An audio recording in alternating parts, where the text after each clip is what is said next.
where Streisund is though. All right. He ain't over here, right? Yeah, I know. I see the girl. That's what people all right, I never know that. You know, I'm doing now. And they hang in there.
Can I?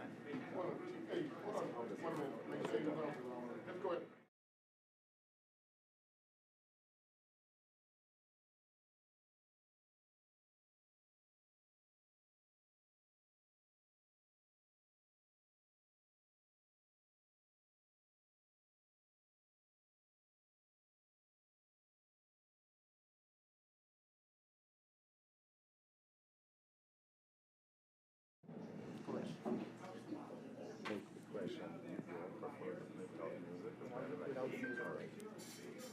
Yeah, gentlemen. Streisund Ross, birthday tournament, Sunday, Oktoberfest, fellas.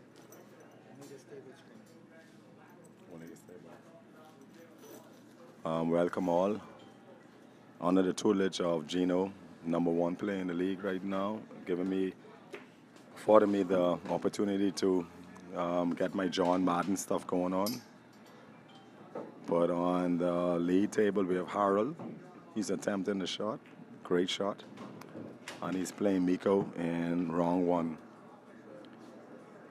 We have some sunny skies. Good day for flying. Good day to get fucked up too on the table. Yeah. Is up? Yep, so Harold is surveying the table and all the persons watching the game can view what is going on. But we have some top shooters here today. We have some of the best shooters in the Bahamas who came to show support and to display their talents.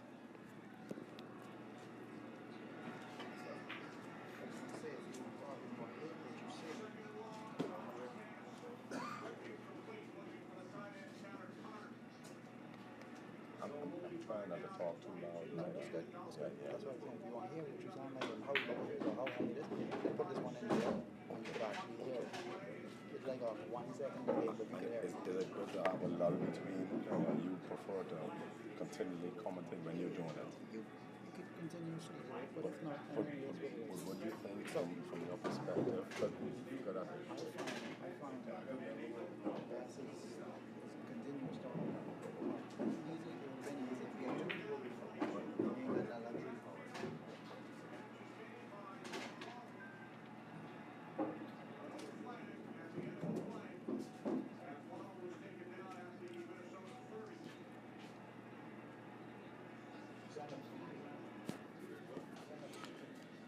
Yes, Miko is playing the deuce ball. Great shot, great shot. This is the early goings. Boom, boom, room, upstairs. Sunday, October, the Streisund Ross Open.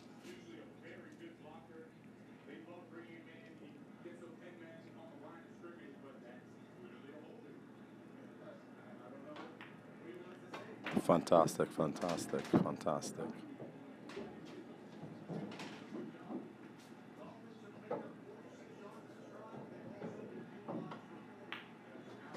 Great shot. So Miko is in full control.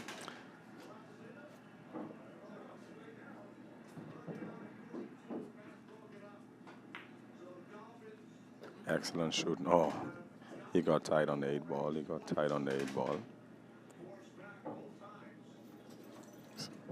I'm assisting the General Gino today with the commentating for the Streisund Ross Challenge.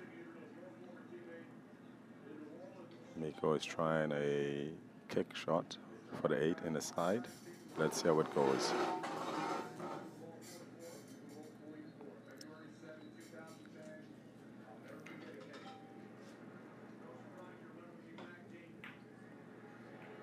Whoa, okay. Harold has an opportunity. Harold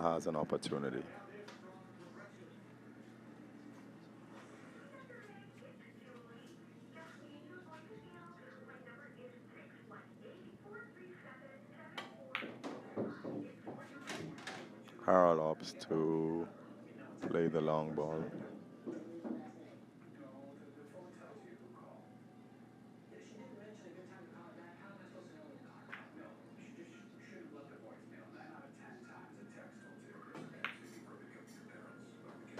Great shot, great shot, great shot, great shot.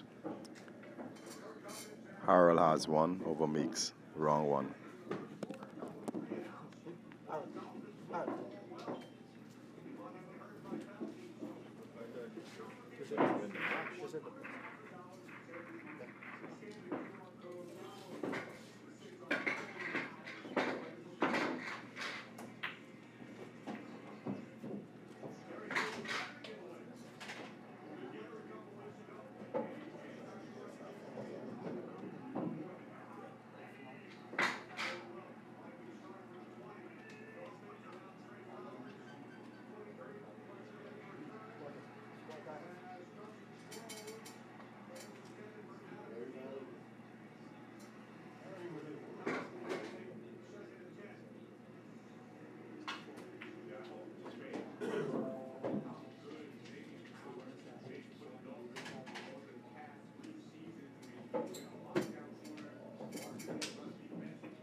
Yes, game two. We have alternating breaks. It's BCA rules. So under BCA rules, you can put the cue ball anywhere on the table, unlike VNA rules when you have to go behind the kitchen.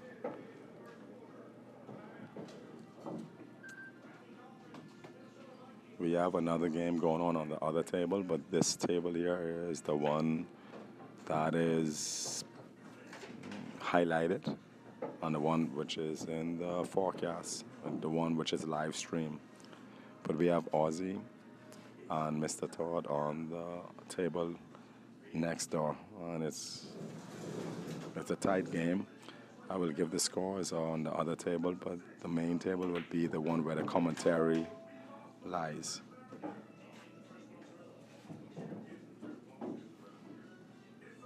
Harold is looking good coming out of the gate.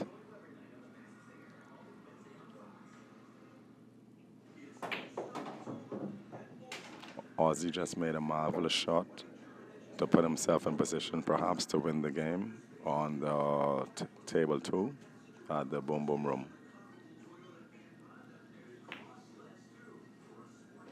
Whoa, Harold has a stroke going on, as you all can see. Marvelous shot. Low bottom, left, to slide to the 5 ball.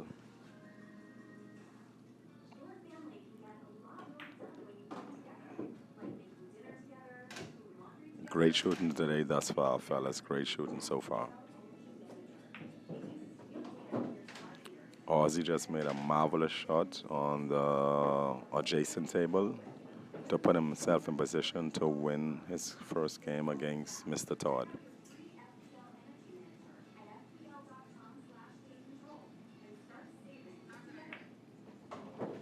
Gino, is it any way you can check to see how the audience is going on? Yeah. Tell me it's loud. That's what you hear on this. I can hear it. Yeah, same But I don't know how what they hear. all right, I don't know how it's broadcasting.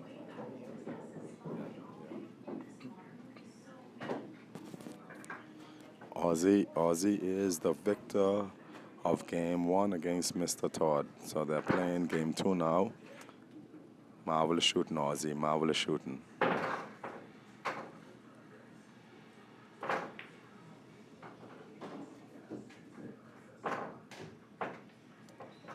Harold is in total control of this game against Meeks. Game 2, first round.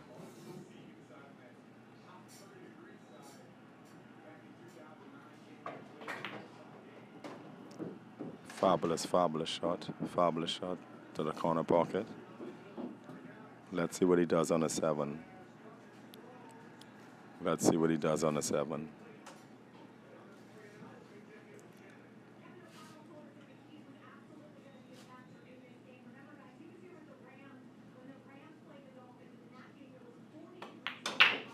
Gentlemen, he's focused today. Harold is focused today. Wonderful shot. 8-ball corner pocket, money in the bank.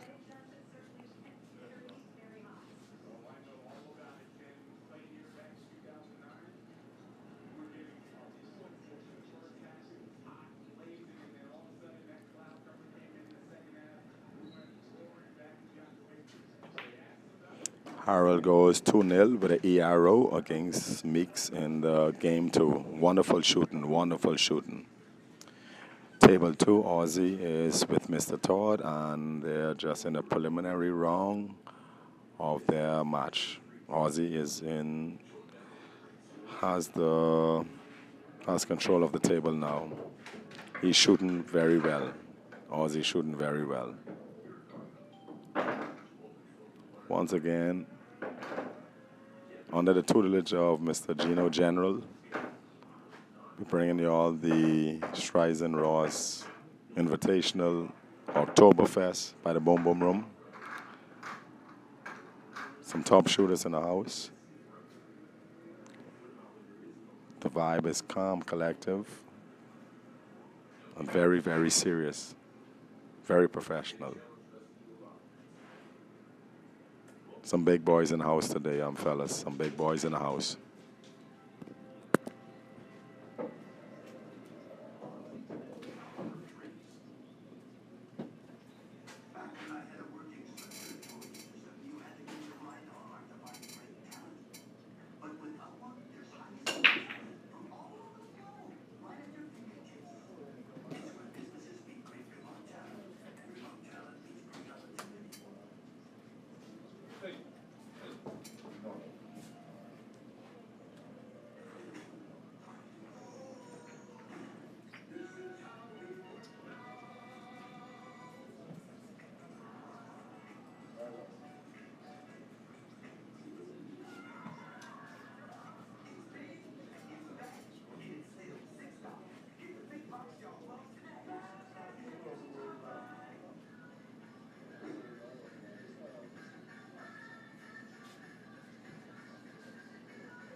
Yes, Meeks came back 2-1.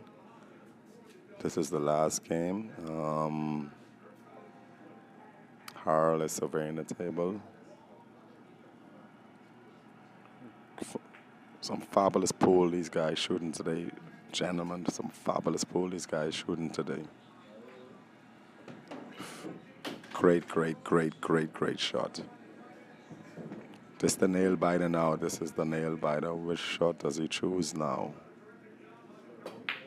Which shot does he choose now?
Mr. Todd and Ozzy are shooting on table 2.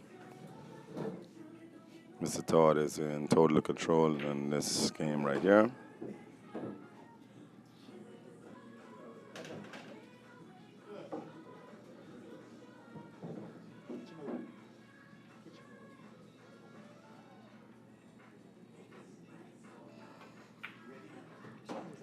Hey, how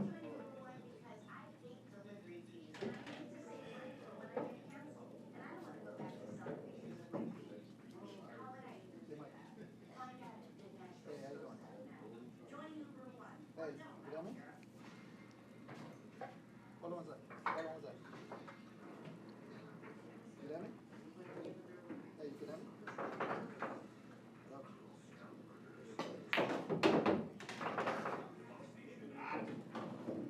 Harold scratches into the side. Miko has ball in hand.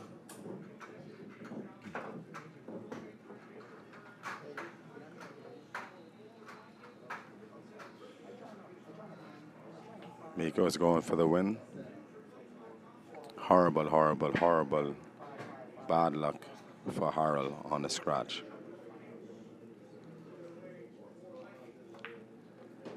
Miko has a line drive, shot on the 8 ball. Corner pocket. Money, money, money, money.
Yeah, we have a tight one here with Harold and Miko, first round. Score 2-2.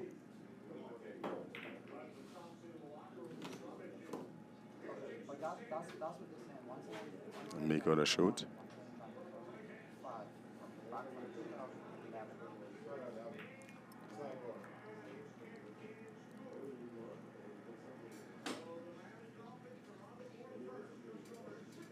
Free ball.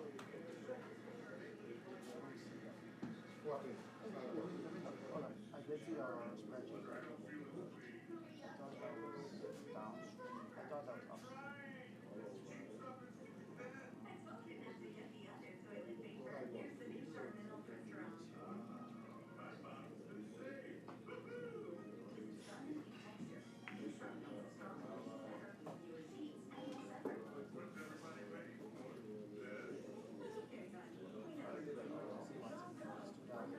Harold back at the table. He's surveying it. Miko executed a pretty fabulous save. So Harold is surveying the table to get himself out of this little slight mess he's being subjected to.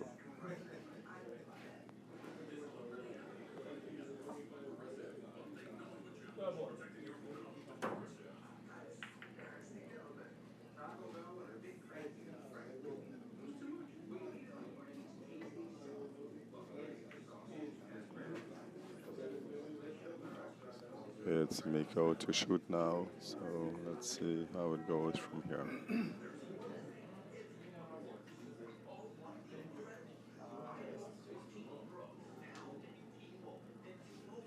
I like asking what about this one we talked about.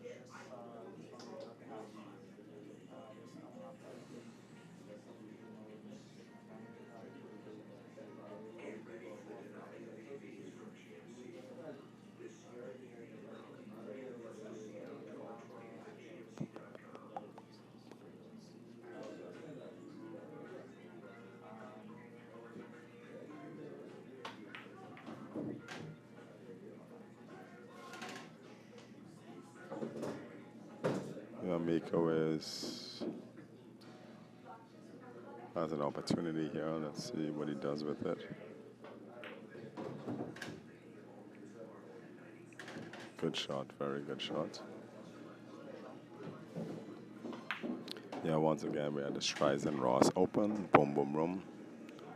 October time, baby boy. Football Sunday.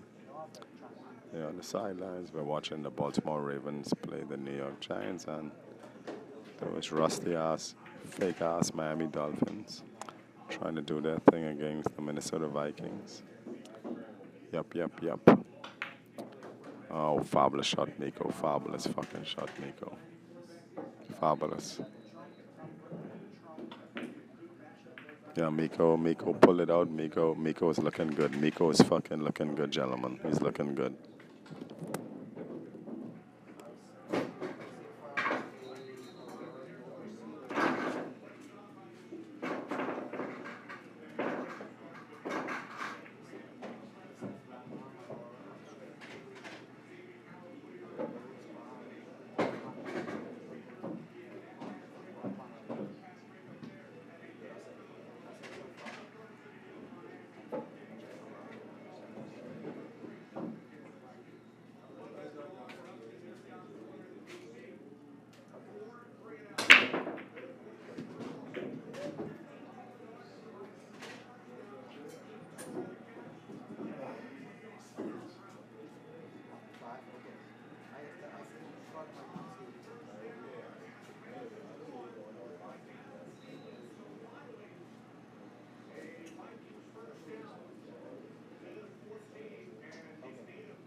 Yeah, parlays and mm, tricky situation. Shooting a one ball. Let's see which way he goes. Critical game. Miko was down 2-0 early and came back three straight. On the adjacent table, we have Mr. Todd and Ozzy in a pretty good race. Yep, the beat goes on, gentlemen. The beat goes on. We're reporting live from the Boom Boom Room, the Streisund Ross tournament today. Whoa, whoa, fantastic try from Harold, fantastic try. Once again, Meeks. The Meeks has an opportunity to close it out, gentlemen. The Meeks has an opportunity to close it out.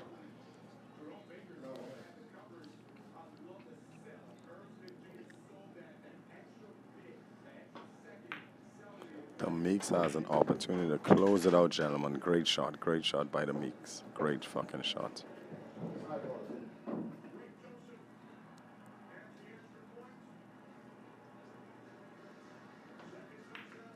So the Meeks came from two down. The Meeks came from two down to win four straight. So Miko has won four straight, folks.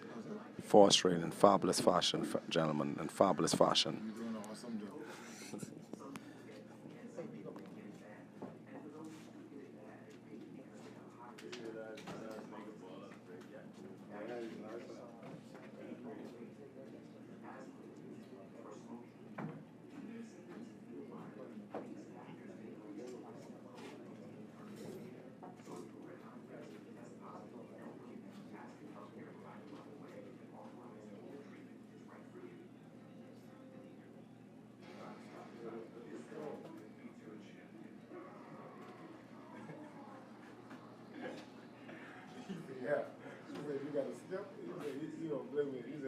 the 90s with. I got these before you. Yeah, I just had them.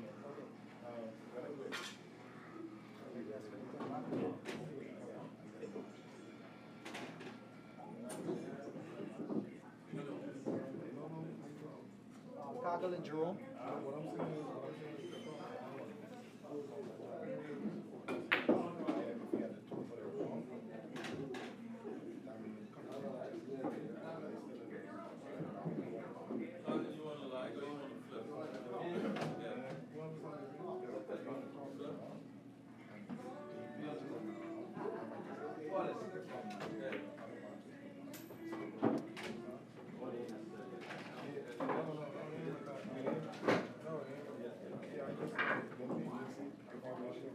You gotta play more. Just give it to him, Roger. You work.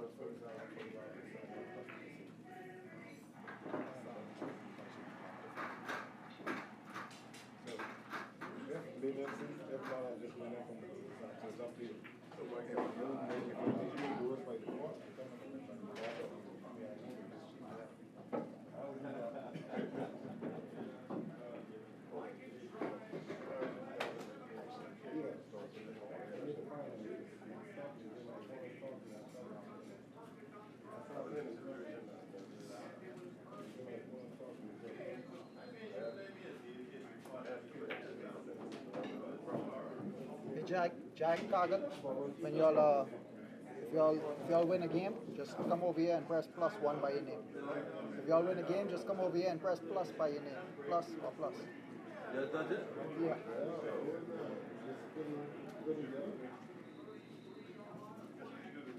You need 2 mics, man. You need 2 mics, man. I gotta get that. Get your shit together. Gotta get it together.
Yes, gentlemen, welcome back. Welcome back. This is round one. We have the Mighty Cargill against the Young Killer. Game one, race to four. If you're viewing, you can see what's going on, but the Jag man is about to do something miraculous right now to get himself free up from that three ball. Let's see what happens. No, he doesn't go for it then. He doesn't go for it then, folks. It's a tight match. There's a trouble ball with the four, and or he's going to clear out the three. He's clearing out the three. Let's see what he does to get that trouble ball on the four. Does he leave it and present the problem to Cargill, or does he make the effort to go for it after he makes the stop shot on the deuce to the corner? Okay, wonderful, wonderful. Now, yes, he has the perfect position. Let's see how the outcome is. Marvelous shooting, Jag, marvelous shooting.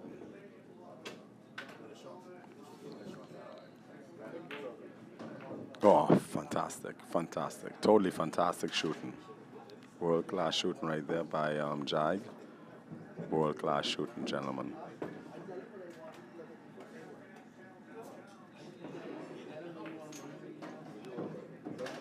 Gentlemen, that's world-class shooting. 8 ball in the corner pocket, that's world-class shooting. Hats off to Jag. Hats off to Jag for that type of shooting.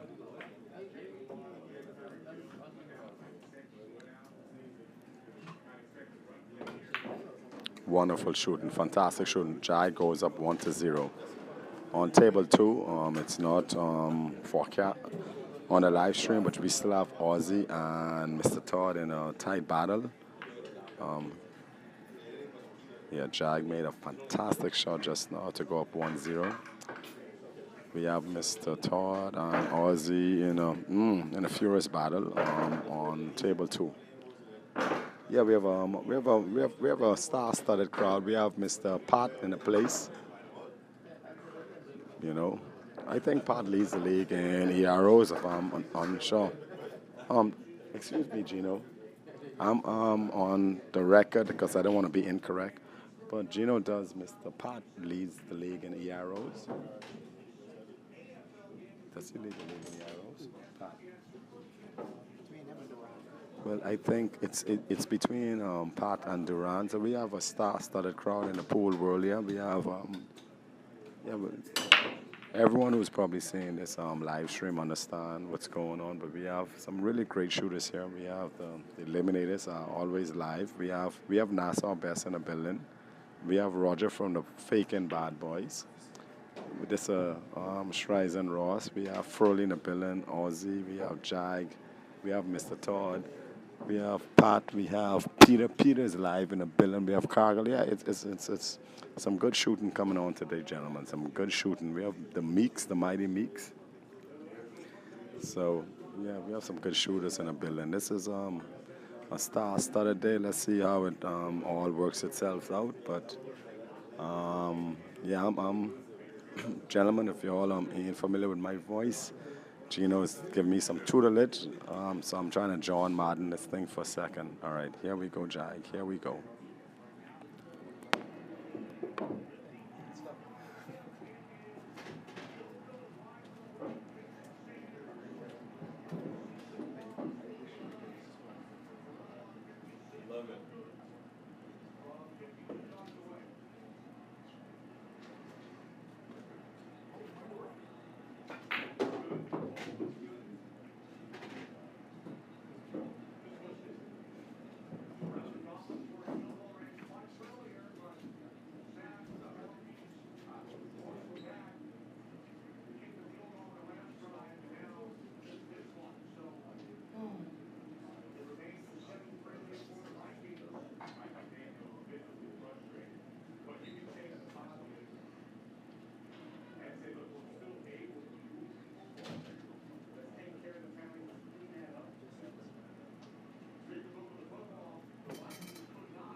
Yes, back to the live action, back to the live action. We have Cargill against the Jag. Tight table right here. Cargill is in pursuit of trying to make something happen right now, folks. He's trying to make something happen. Oh, great shot, great shot, great shot. Let's see the position. Let's see it. Oh, fabulous, fabulous, fabulous.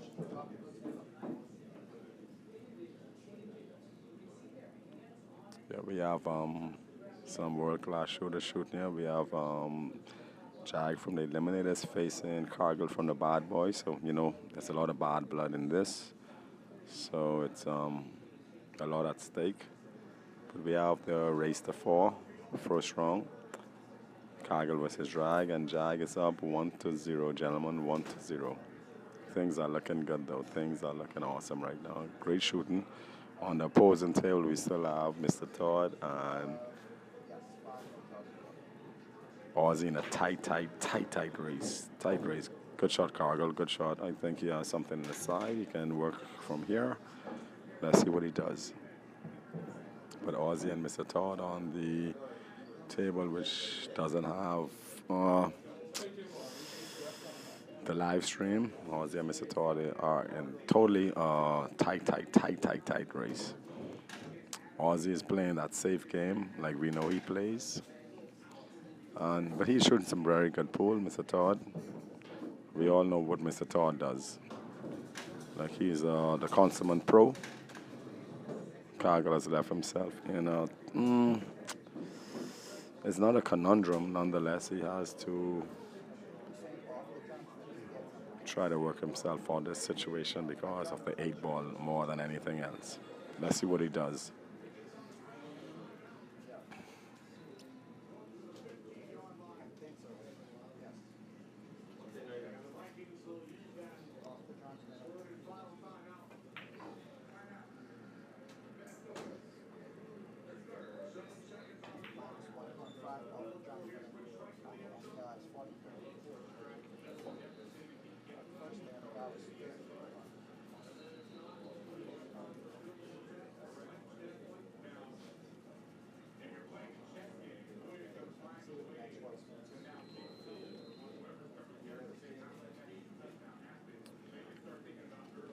Yeah, we have a star-studded house here tonight, or this afternoon, gentlemen. We have the Streisund Ross Invitational. Hey, by the way, happy birthday, Streisund. Happy birthday. He's finally fucking reached drinking age. So Streisund has reached drinking age, gentlemen. Nice guy, really nice guy.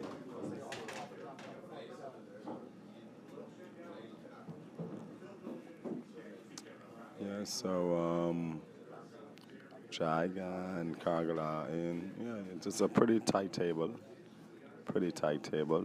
Jag has 1 or 2 balls he has to kind of navigate to reach the winner's circle for this game, but let's see how he does it.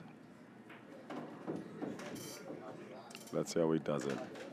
Does he go for it now with the 5 ball in the side and gets the breakup? Let's see how he does it.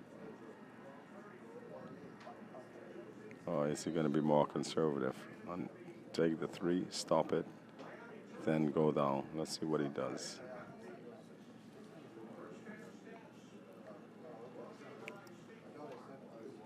Okay, he's going for it now, I think, folks. He's going for it now. Oh, no, he's playing conservative. He's playing conservative, folks.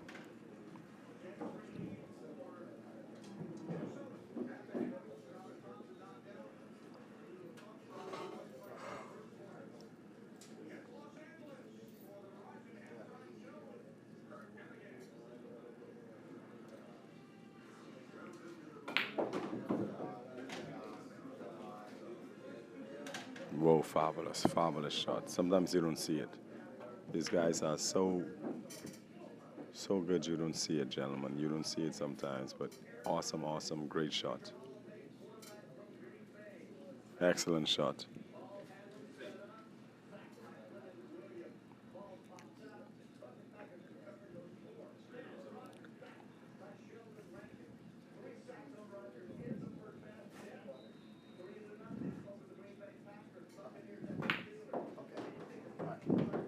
Yeah, we have some excellent shooting here, folks.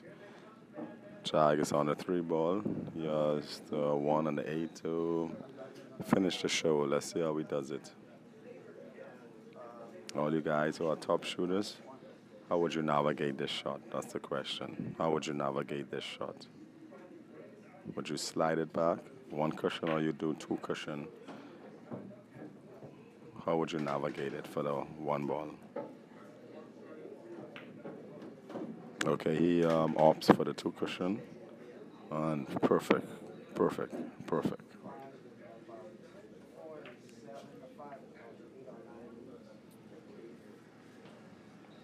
And we have Mr. Todd and Ozzy in the nail biter at the adjacent table.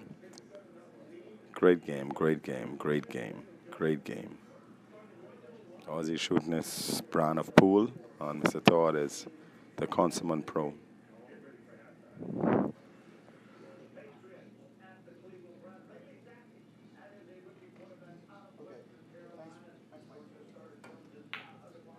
Oh, Jag made a slight error, but he was compensated by the 1 ball getting away of Cargill's 10. So Cargill has to make a few new adjustments, perhaps the 14 ball.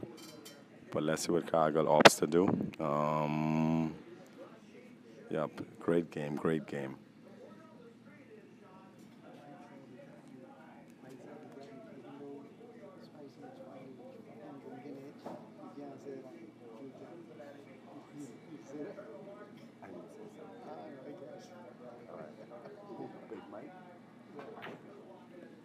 Oh, I said he's listening. Yeah. How come he didn't partake? He didn't partake. Wow. Yeah, only that. Yeah. Well, gentlemen, once again, the Streisund Ross Open. It's totally awesome today, and we're doing superb with the games right now. Here we go with Jag. Okay. No, I'm being very respectful.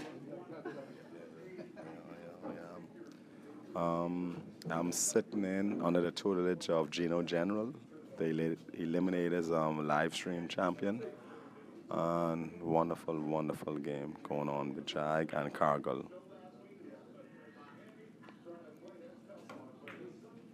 Great shot, great shot. Oh! That one hurt, that one hurts, that one hurts, that one hurts. Great, great run. So unfortunate, so unfortunate. Cargill is like holding his breath right now. A sigh of relief. So the score is 2-1, Jag versus Cargill, as opposed to 3-0. Whoa.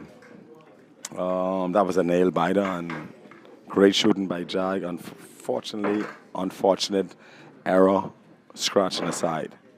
On the adjacent table, we have Mr. Todd, who is in a great, great match with none other than the assassin wearing number 12, Aaron Rodgers, Mr. Ozzy, the killer Ozzy. Mr. Todd has an opportunity to go ahead. He has the 2-ball shot in the side and perhaps the 8-ball in the corner pocket. Let's see how he plays it. Let's see how he plays it, folks. Mr. Todd has an opportunity to go ahead. Let's see, let's see. You cannot see it live stream, but Mr. Todd, oh, great shot by Mr. Todd. Mr. Keith Todd, awesome, awesome shot. Perfect position. Let's see how it plays itself out, folks. Let's see how it plays itself out. Cargill with the break. Oh, well, gentlemen, we're playing by BCA rules, so that means the scratch on the 8, you can put the cue ball anywhere on the table and not just behind the kitchen. And Mr. Todd dismantles Aussie with a fabulous shot up the road. Fabulous, fabulous shooting, Mr. Todd.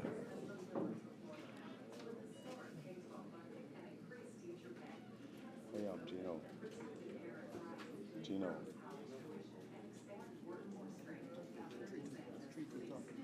And on the adjacent table is 3-2, Mr. Todd. Fabulous shooting by Mr. Todd just now, gentlemen. Fabulous shooting.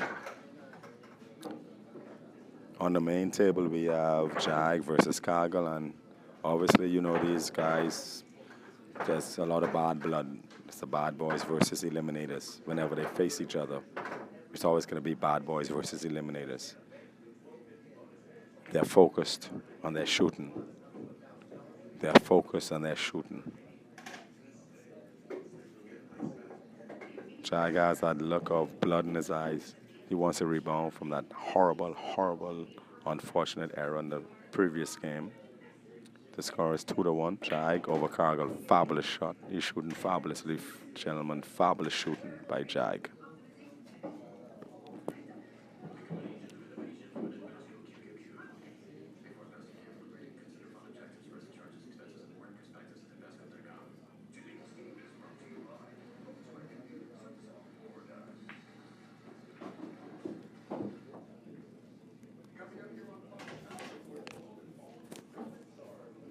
Great position. Let's see how he plays it for the 5.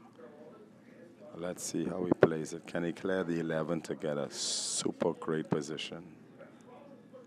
Will he clear the 11? Yes. Fabulous, fabulous. This is world-class shooting here, gentlemen. This is world-class shooting. Let's see what he does with the 8 ball. Let's see what he does with the 8 ball.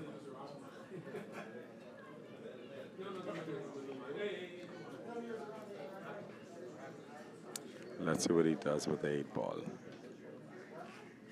Does he draw it? Or does he slide it? Or does he just stop it and play it in the corner pocket? What would you do now? What would you do? Yep, he stopped it to play it. Oh, fabulous shooting, gentlemen. Fabulous shooting.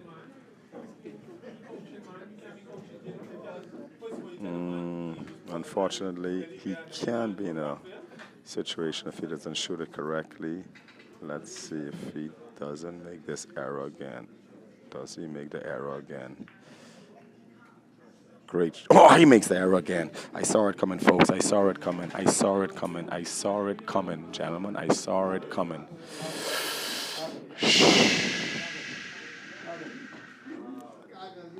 That could be deflating. That could be deflating. And once again, Cargill slips out of a situation. Cargill is grasping for air on every shot, and he's getting bailed out of this prison that Jag has him in every time. And he's getting bailed out. Who is bailing him out? The scratch. The scratch is bailing him out. It's so unfortunate. So unfortunate, once again.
This is Gino in the booth, and Jag just scratched on the break.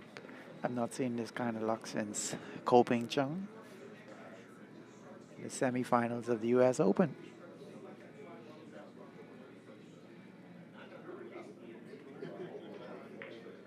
Kaggle takes the stripes and plays up the 10 ball in the side and leaves himself a shot at the 12.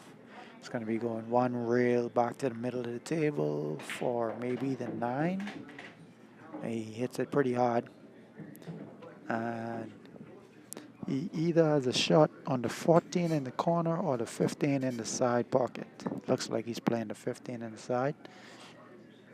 And then maybe the 13 ball next.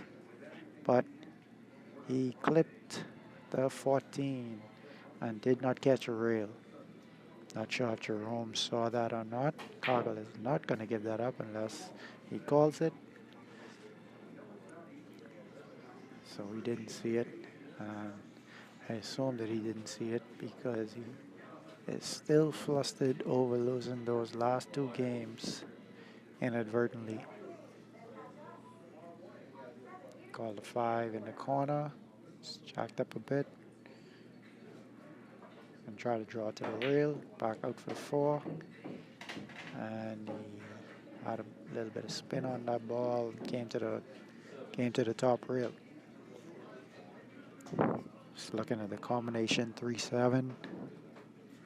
3 is going to be going down to the bottom rail, but so is the cue ball.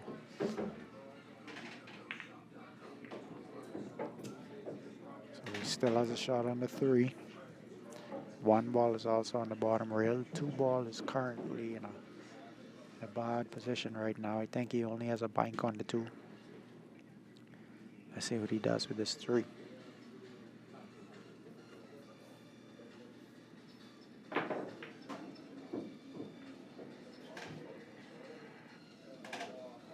What a shot.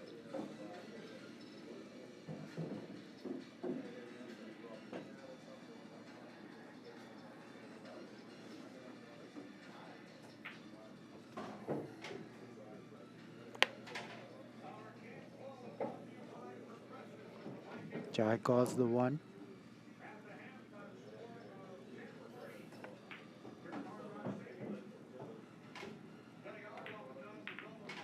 And he was able to spin into the 13 and knock the 2 ball out.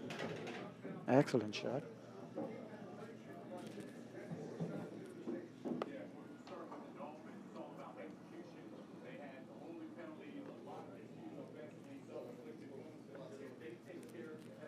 Left himself a shot on the 4 ball. I'm assuming he's going at the 2 ball next. Then he may have a somewhat of a tough shot on the 6. The 6 ball isn't tough itself, but he has to stay in the bottom rail or close to the bottom rail for the 8 ball.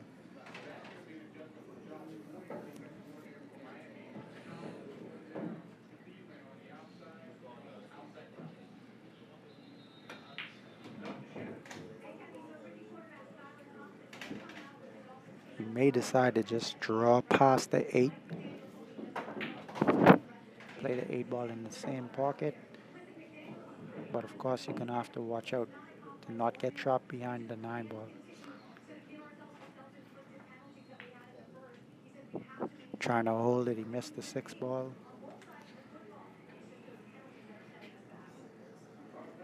Had a lot of movement on that shot. So I'm sure he has some stuff going on in his head after losing those last 2 games.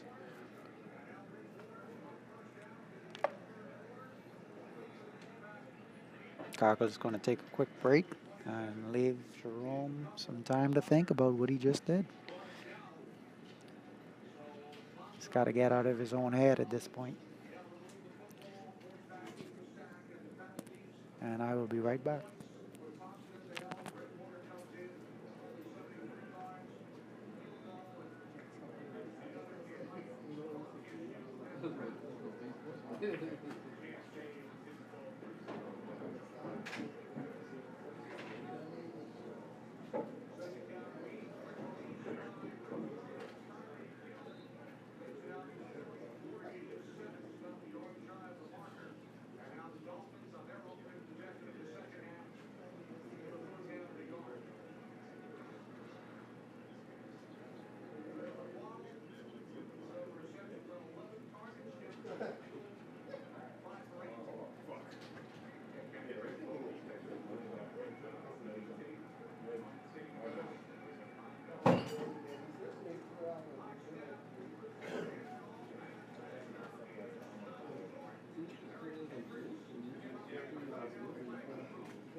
Cargill is back at the table shooting.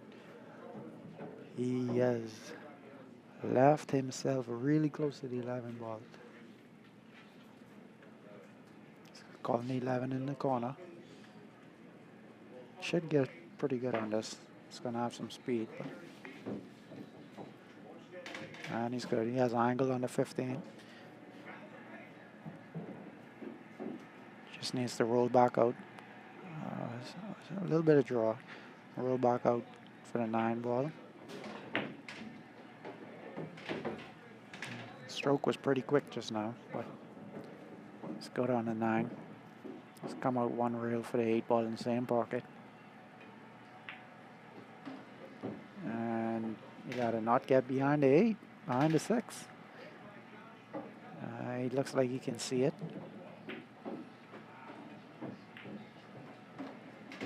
He's able to play the 8 ball, no problem. And he now leads Jerome, scored of 3-2. And Cargill is breaking. So on the hill breaking. See if he can close this one out.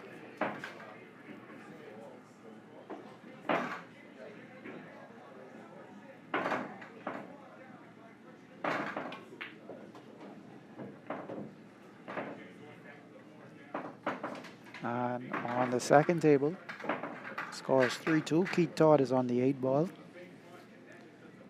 Should be able to close that one out. And he's just finished. He's just won that match to finish Osman off.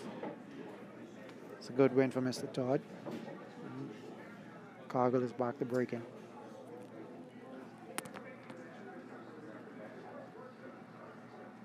Terrell and Freddie. Terrell and Freddie. Oh, sorry. Peter and Nigel. Peter and Nigel.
Back to the match. Cargill is playing the strike balls. Has a shot on the 9. And he clipped the 8 ball. And I don't think he has anything right now. Possibly a really tough cut in the side pocket, in the opposite side pocket from where he is. He's looking to see if he can play the 13 in the side off of the 12.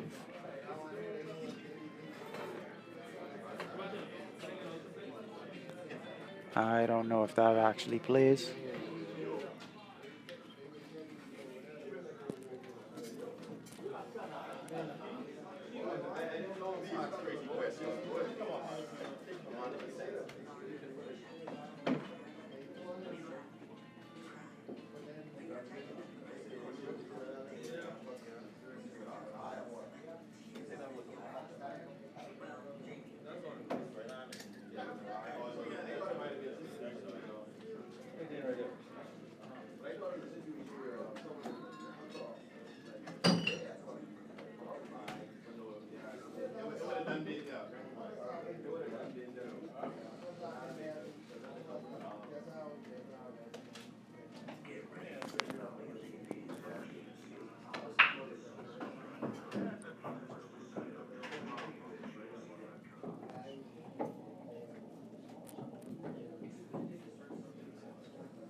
He still seems to be looking at the 13 ball in the side pocket off of the 12 or the 10. He's changed it just now. He's going to try to play the combination 13-12 in the corner. Jacked up over the 5 ball. Was a good hit, but bad result. Again, let's see if Jerome was able to get out of his own head.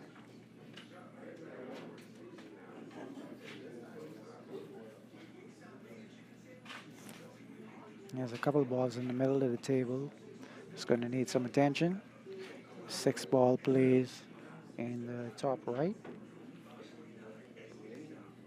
Starting with the 2. Roll forward for the 6 ball or the 1 ball next. And he missed that shot. It straight into the long rail. He blocked the pocket a bit. So the 12 ball is going to need some work. Cargill only has the 13 ball to start with. He's playing the 13 cut.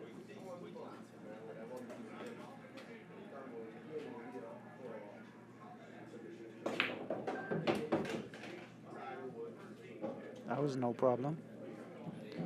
But he only left the 12.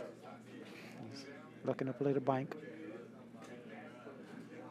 I don't think he's going to be able to get back out for this 10.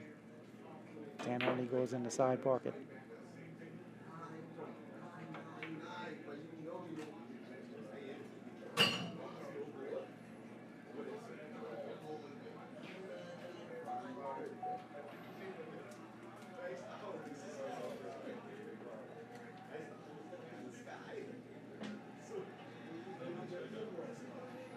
Jerome is back at the table. It's calling the 7.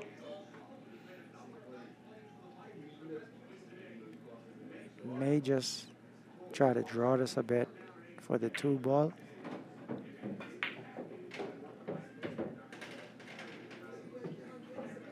And nearly snuck it himself on the 8. But he's good. Roll back out. Try to get rid of this 6 ball. And that looks good. He's going to open up the 3 ball. He also has a choice of the 1 or the 5 ball next, but still need to make this 6.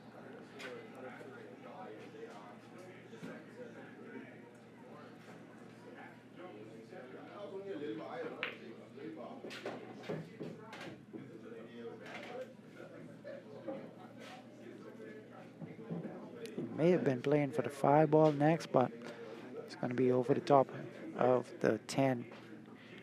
So, not over the top. A little tricky on the 10 ball.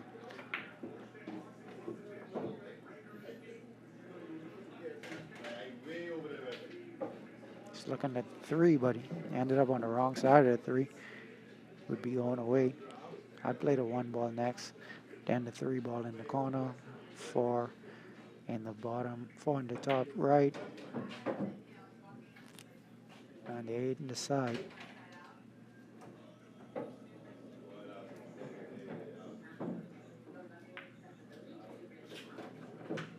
Left the 4 ball. Let's see what he does. He has a bit of an angle, so he may be able to get to the 3 ball in the side. He's been hitting the balls pretty hard though.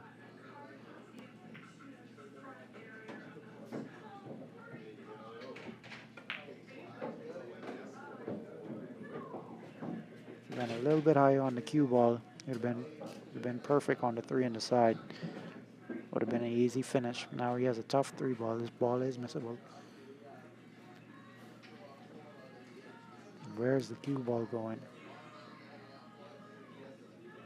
Put himself in the same situation he was in the previous couple of games. Oh, what a good hit. Really good hit. But if he plays the 8 in the side, cue ball is going to be running wild, so he's going to have to avoid a couple of pockets. To avoid the side pocket and the corner pocket. Has a lot of spin on that. It's a good hit. Way to finish strong. So we are hill now.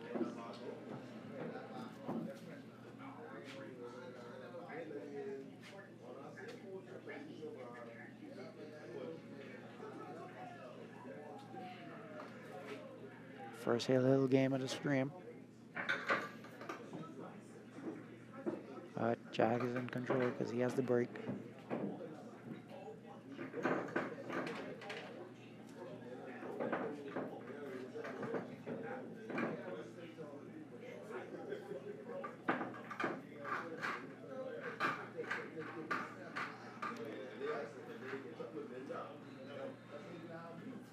On table number 2, our other commentator, Nigel, is bottling.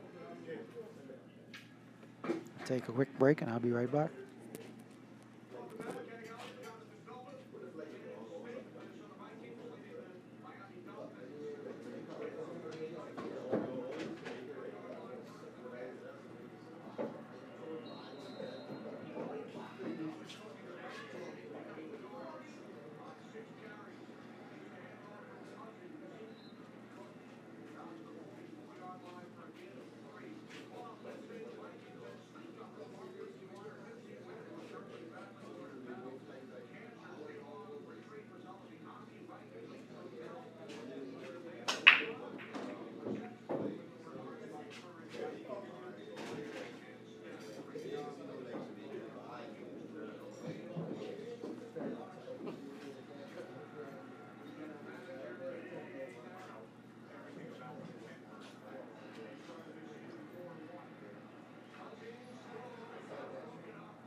Alright, Darrell and Freddie.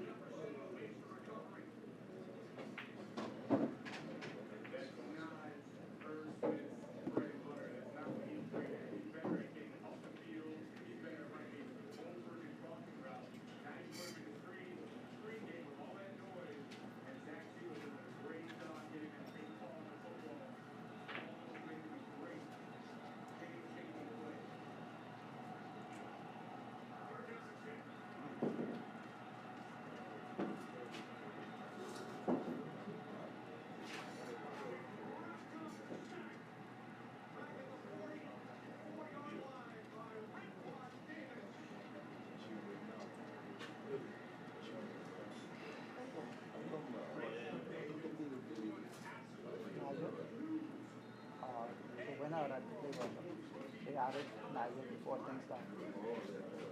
Yeah. What? Birmingham? That's a good question.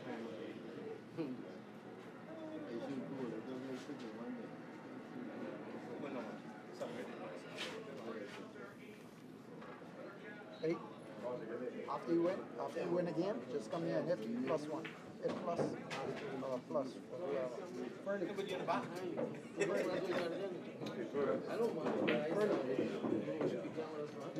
You win a game, just come over here and hit plus next to your name. Until you get the 4. Not all ball fouls. Still cue ball fouls, but again, we say if you are shooting over a ball, you shooting over a ball, or if you move multiple balls, shooting over a ball, hit the ball, then you keep going.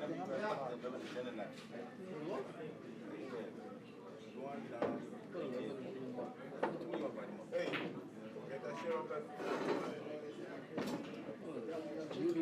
Yeah, everything.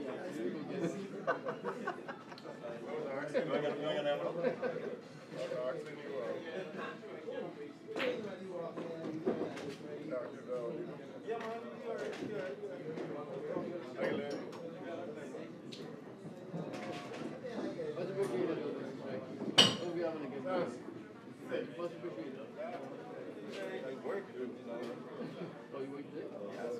That's like I'm going to read something. I just read the dirty before you. Yeah? Alright. Y'all look a little funny there just now, but I ain't lying.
Ron 9980. That's what I said. Even 10 o'clock is good.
struggling out there.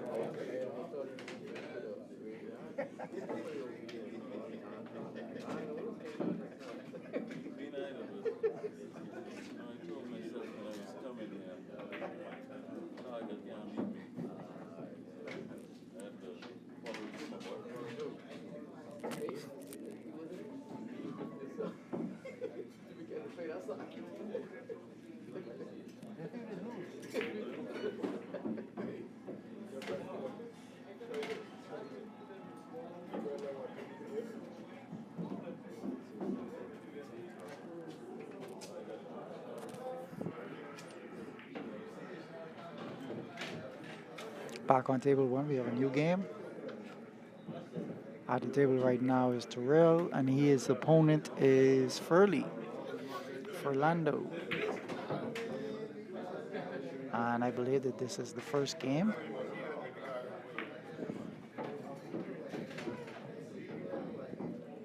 Terrell is playing the stripes.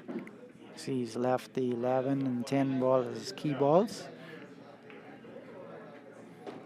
He has a slight angle on the 14, so should be able to get back down table, back to the middle of the table for the 11 ball.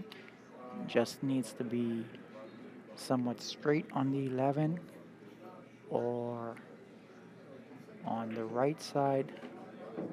But he's overplayed the ball, so now he's in a lot of trouble. Overplayed that one by about a foot. No.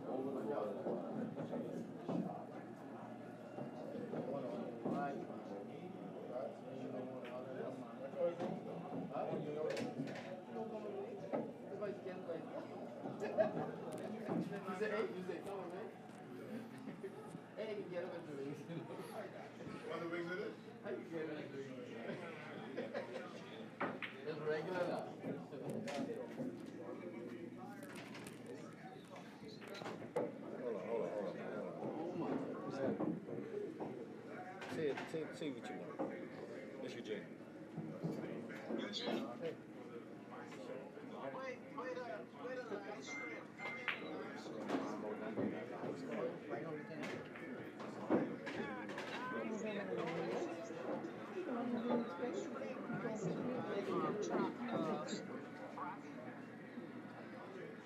Oh, the bracket, I can send it.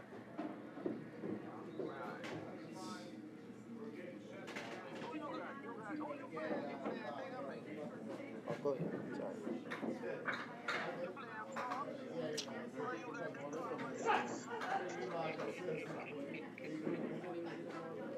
I got it on.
I gotta play with come up. I won't play with that. But I already make the announcement that I play will come up. So they call me guys if I put all my names on. Okay.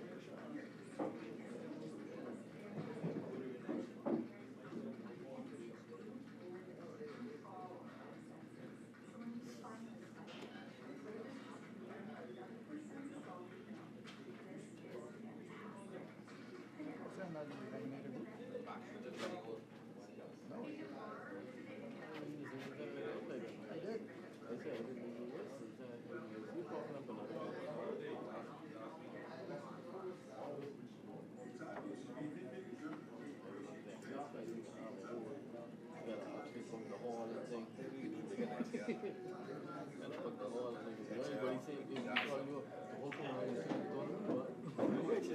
that's topless waitress, send me the drinks.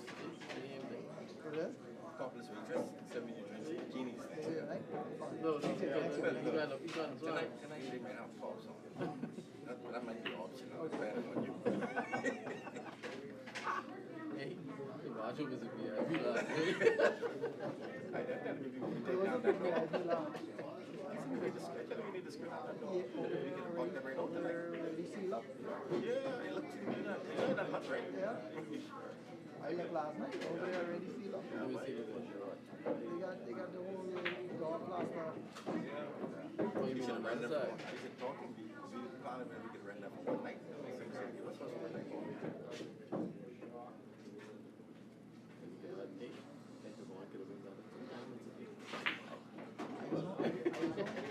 two more diamonds is correct, but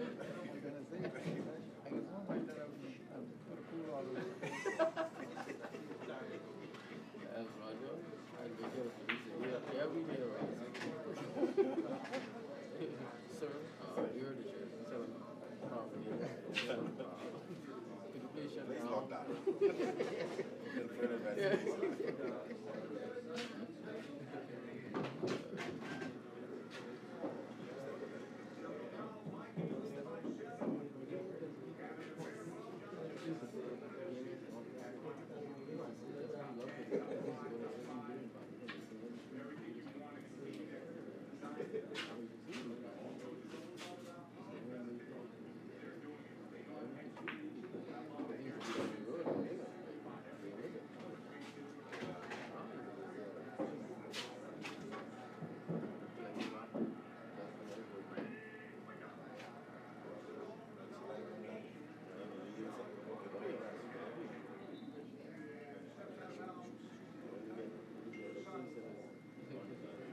What you get?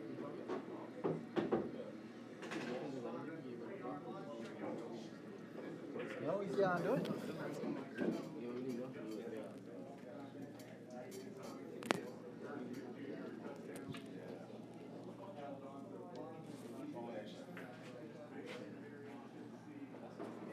With the score of 1-0 Terrell.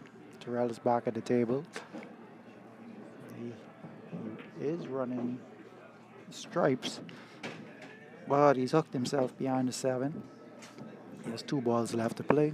Furley has a pretty open table. If he gets back to the table, Terrell really needs to focus on making this ball. And gives that ball in hand.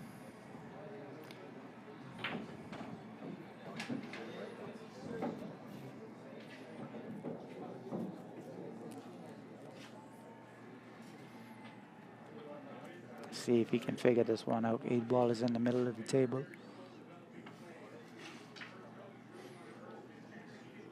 Starting with the 7 and then possibly the 4 ball.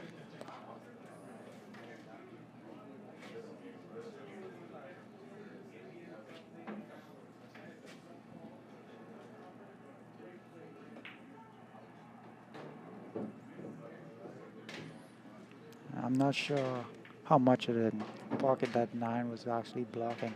I think I'd have left that 7 and 4 as my key balls for the 8. But he's going to clear the bottom of the table first. And let's try to play position on the 8.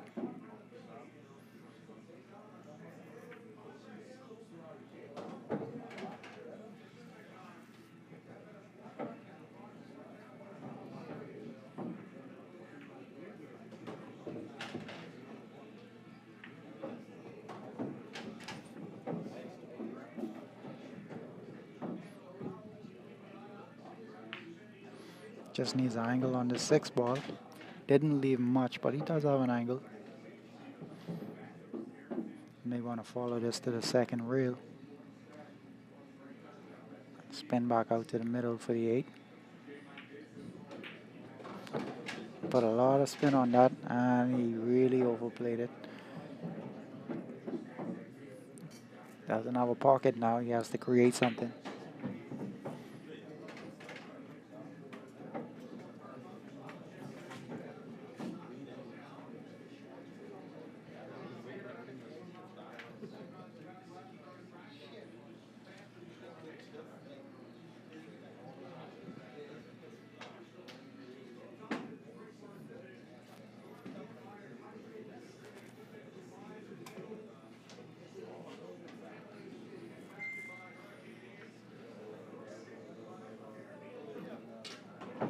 He's looking at a huge 90-degree cut here.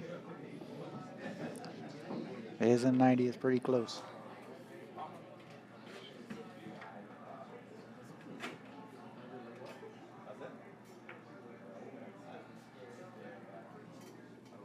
Okay. That's me. So I'm gonna go play my match on the next table. Hopefully somebody can take over on the mic.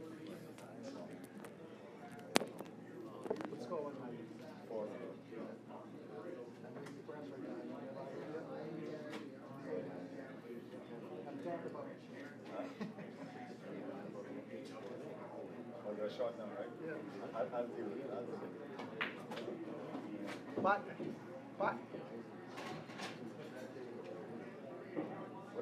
What is scores over here? Gino, this is score over here. 1-0.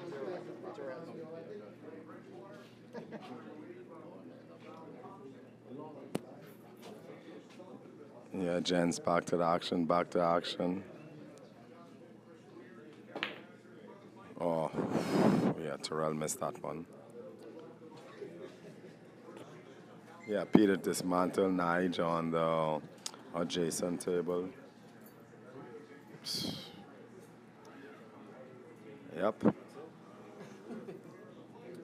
but we have a nail bite over here. It's 1-0.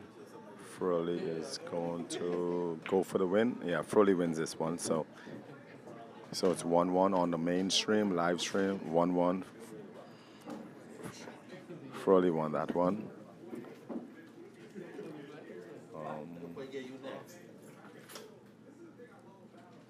Yeah, we have on the adjacent table from the live screen, we have Pat versus Gino. I'll keep you updated with that score. But on the live stream right now, we have Terrell and Froley. Currently, the score is 1-1 on quite a good matchup. You know, this is the Streisund Ross Invitational Sunday session at the Boom Boom Room. Yeah, we have a lot of celebrity shooters in the house. A private affair, members only. Gentlemen, if you weren't in the area, it's unfortunate, but Streisund wanted everyone to come. Nonetheless, it's a small affair, so all of your other great shooters who are witnessing what's happening and feel like they could come and do better, pick up your game and you'll be invited the next time. Yeah.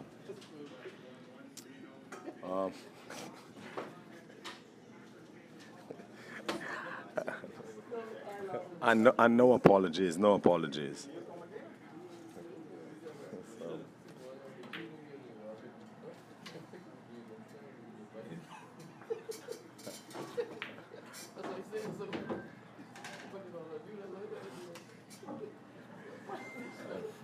Anyway, Streisund is buying drinks for everyone. He's the wonderful host here. We want to kick us here to the left, to the right, and right down the road when we get a chance. No, but honestly, we have some great matchups going on. Obviously, you know, the eliminated bad boy, bad blood. We have some assassins in the house. We have Cargill, we have Jag, we have Froley, we have Duran, we have Terrell, we have Gino the General, we have Pat the old school. You know what go, man. We have Mr. Todd. We even have Nassau Best in the house. But we ain't playing domino today, but we still have Nassau Best in the house. We have Streisund, the birthday boy. That nigga finally 21. And of course, we have Gavon, the international champion. So if you guys who listening to the live stream, always pay homage to guys like Gavon, who has taken pool to another level in the Bahamas and has allowed people like my children to want to try to, because I can't do it no more, but my children have to catch up to him because they've taken pool to another level in the Bahamas, and We have Harold. Harold trying to shake someone's hand, but ain't no more Masons in the area. Uh, you can show me that sign if you want.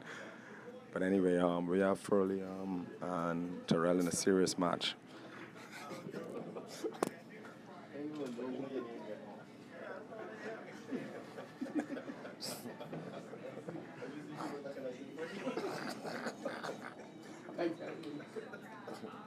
Harold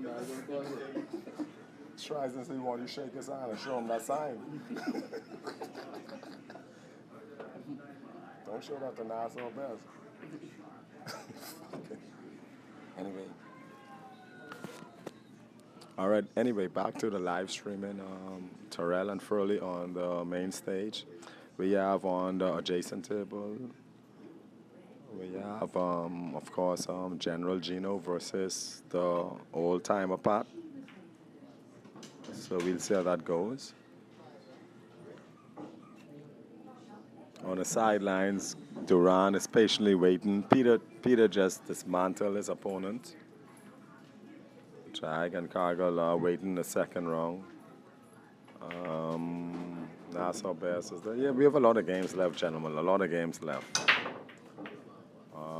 But this is like the Streisund Ross Invitational.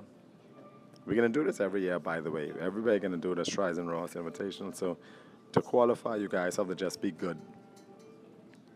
Or you have to be Streisund friend. So otherwise, you can't come.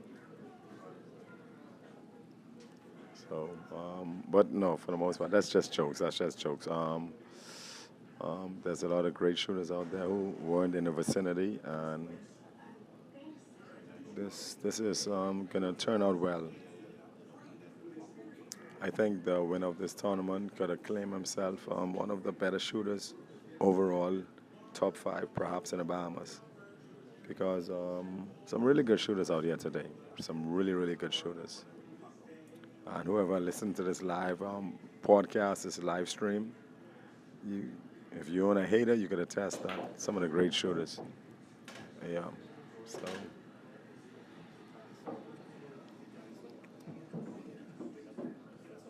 Good pool bench shot today. If you look at the live stream, Frolley's in a situation where, all right, he has to get rid of the 11. That's his problem ball, so he makes this, he might go. Let's see.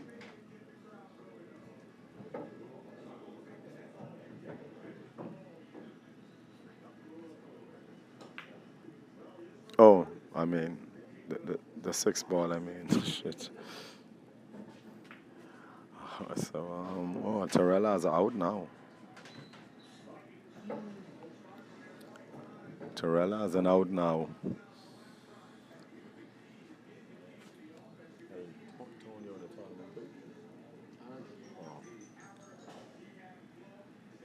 All right, so Terrell has an opportunity. If he can get the 11, he will be in great shape.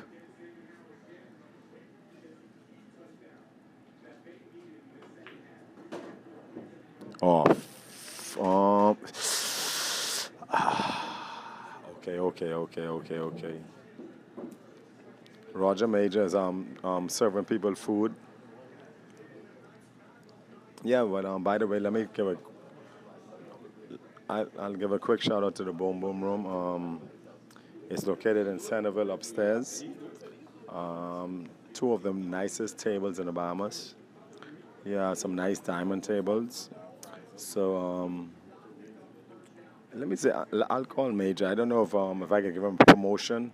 Usually we pay. You have to get paid, Mr. Major. Major. We trying to give him a promotional, but you have to pay for this shit. He can't just get it for free. But anyway, we're at the Boom Boom Room. This is a wonderful place. This is one of the mecca of pools in the Bahamas. This is the New Chesapeake, gentlemen. And so, but today is all about Streisund.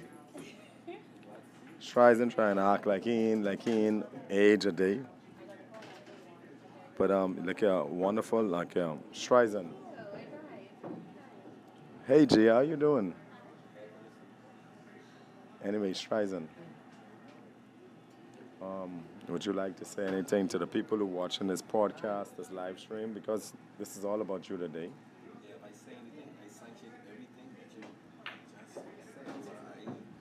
So All right, well, Streisund said, because I'm doing such a good job, he could buy me another bear. And he want to whoop Nassau best so bad. And I think Streisund's going to win this tournament today. He's the birthday boy. So any of you guys who ain't going to Island Luck or play with 2-4-2 all bets, put in your bet, put in that number, and you can win something because Streisund number could fall this week, all right? Play in all houses. And chances are I could fall in a house what Island Luck don't have.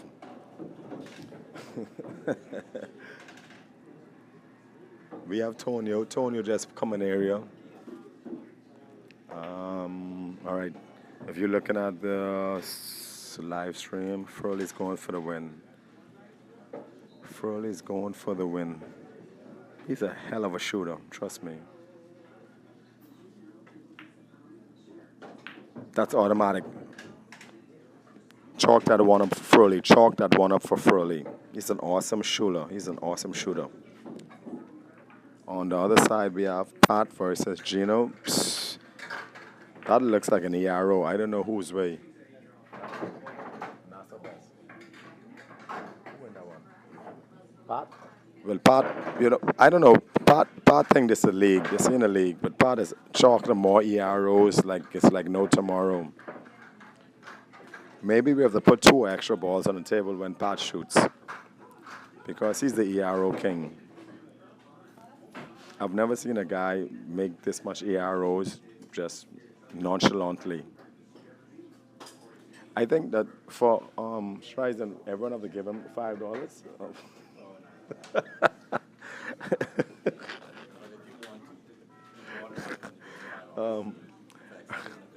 Well, this is Streisund's day, gentlemen. So, any of you guys in the pool chat, tell the guy happy birthday. And he's a good guy. He's a good guy. He thinks he's a Vegas guy. Any guy who goes Vegas to play pool, we have to call him Vegas from now on. He can't. So his name is Vegas Streisund, just not Streisund. You can't call him Streisund. He's Vegas Streisund. Whenever you see fellas like Gavon, they Vegas Gavon. You see Duran, they Vegas Duran. You see Gino, they Vegas Gino. Nassau best is mother flip. Well, no, he been in Vegas before, but he never gone to shoot pool. He only gone to drive up and down the strip.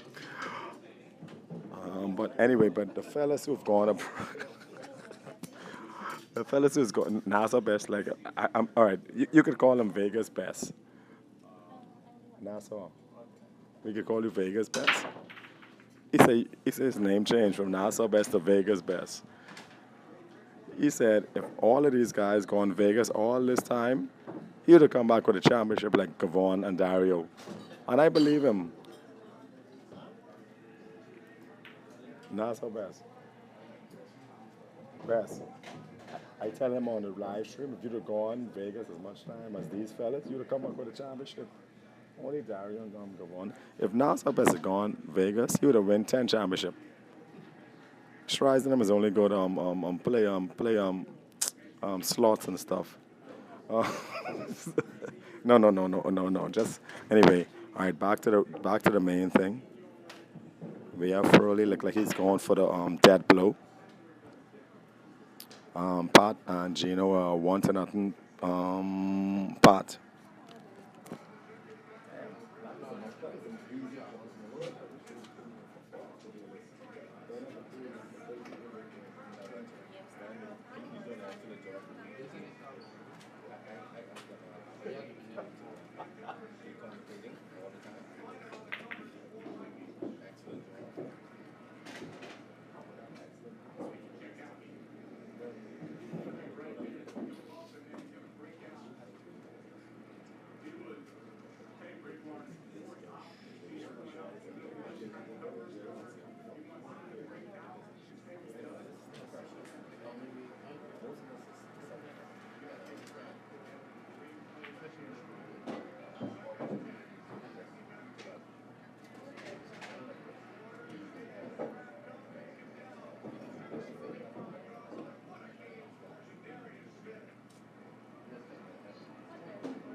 Right. But then, that's how it's supposed to be cool.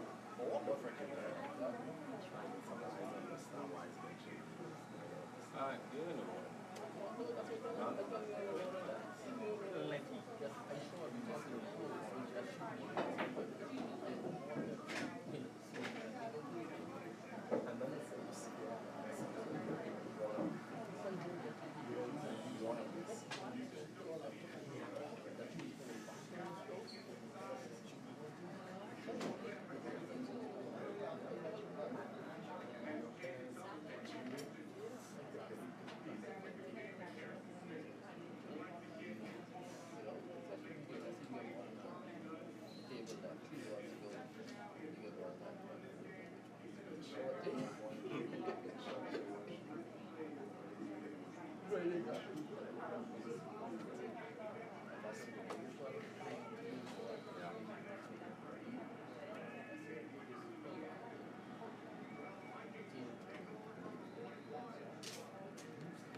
Yeah, back to the action, back to the action. Well, the score is 3-1, Furley. It's a good match. Hey, gentlemen, you know what I'll say? So whomever is listening to this live cast right now will undoubtedly love pool and respect pool. So I had a great sideline conversation with Gavon from the Eliminators. Hey, listen here, let me tell you all guys something. If you guys want to have some knowledge and are susceptible to taking criticism and learning something, the wealth of knowledge these guys have, Wells Fargo in their pool vaults don't have what these guys know, all right? And these guys will give you all knowledge for free. You know the problem with us Bahamians? Sometimes we go to YouTube to look for knowledge. And these fellas right around here, who you could actually go to and see. And they could tell you and show you. But we'll go to YouTube, of course, we know that fucking, there are a lot of marvelous shooters in the world. And, but sometime right here in the Bahamas, we have some awesome shooters. Even Keith Cargill could give you a tip or two. And he ain't the best shooter in the world, but he could give you a tip. Cargill. Anyway, Cargill is sleeping. No, but honestly, it's like we have a star-studded event here with, it's a couple fellas who ain't here and who feel like they, but the bottom line is the winner of this tournament today is a big-time shooter in the Bahamas. And I enjoy the sideline conversations. Unfortunately, we don't have Aaron Andrews to do sideline commentary. But for the most part, this is quite a wonderful afternoon.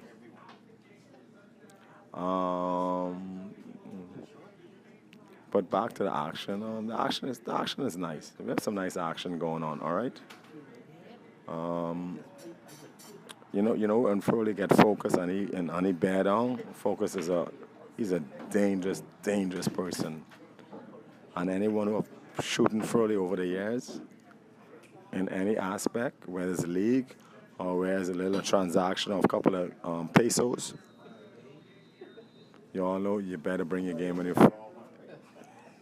when you mess with Furley. And he has that luck. He has that. He has that post. He has that that pre-pandemic look. So if you all remember Furley from pre-pandemic, he looks pre-pandemic, fellas. I don't want to be on a table against him right now. He's shooting marvelous pool. I've yet to see the birthday boy shoot. Nassau, Best, Julian, Roger. There's a lot of guys didn't shoot yet. But for the most part, Furley's in top form. I'll put it in a basketball analogy. He looks like LeBron James in the preseason. I hope I didn't shock him.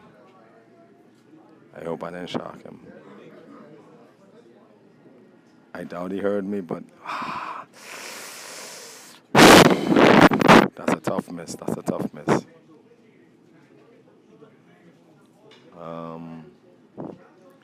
Well, we can't do sideline reporting, but a lot of everyone on their phones doing their thing. It's a nice, joyous occasion. And by the way, shout out to the Boom Boom Room. They have some very good wraps, some very good sandwiches. Roger Major is now finally a cook. He's a better cook than a pool shooter. I know, and he ain't a good cook, so imagine that. But, yep. All right, back to the game. All right, Terrell is in control of the game. Let's see what happens.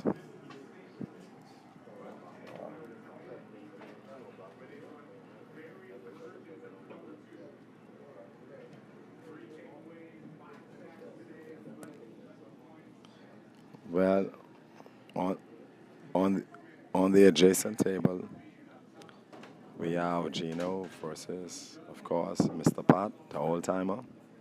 Gino has a tough kick. If he makes this kick, he wins. The 8 ball is in the pocket, and Gino has to make the 11 ball. It's a kick to the bottom pocket off the rail. Let's see if he makes it, he wins. If he makes it, he wins. So Path is going for the 8 ball to go up 2-0. Let's see how he does it. Okay, Gino submits. Pat is up 2-0.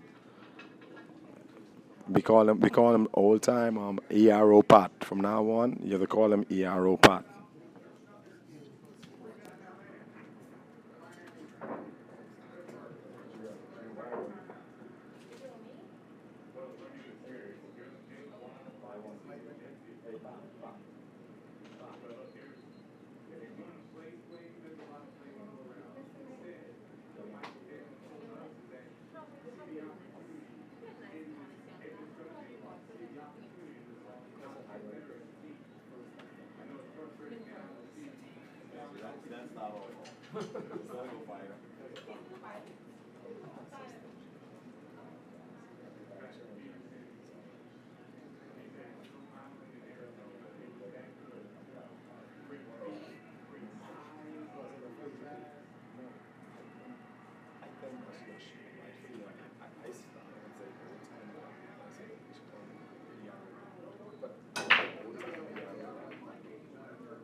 What a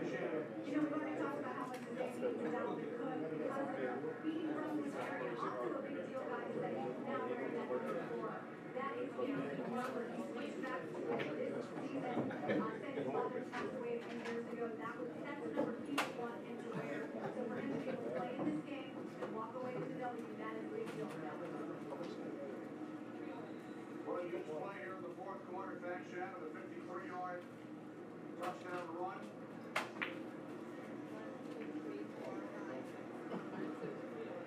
Vikings send out multi-unit. So the Dolphins will get the ball back. 2:44 remaining. Holland is deep.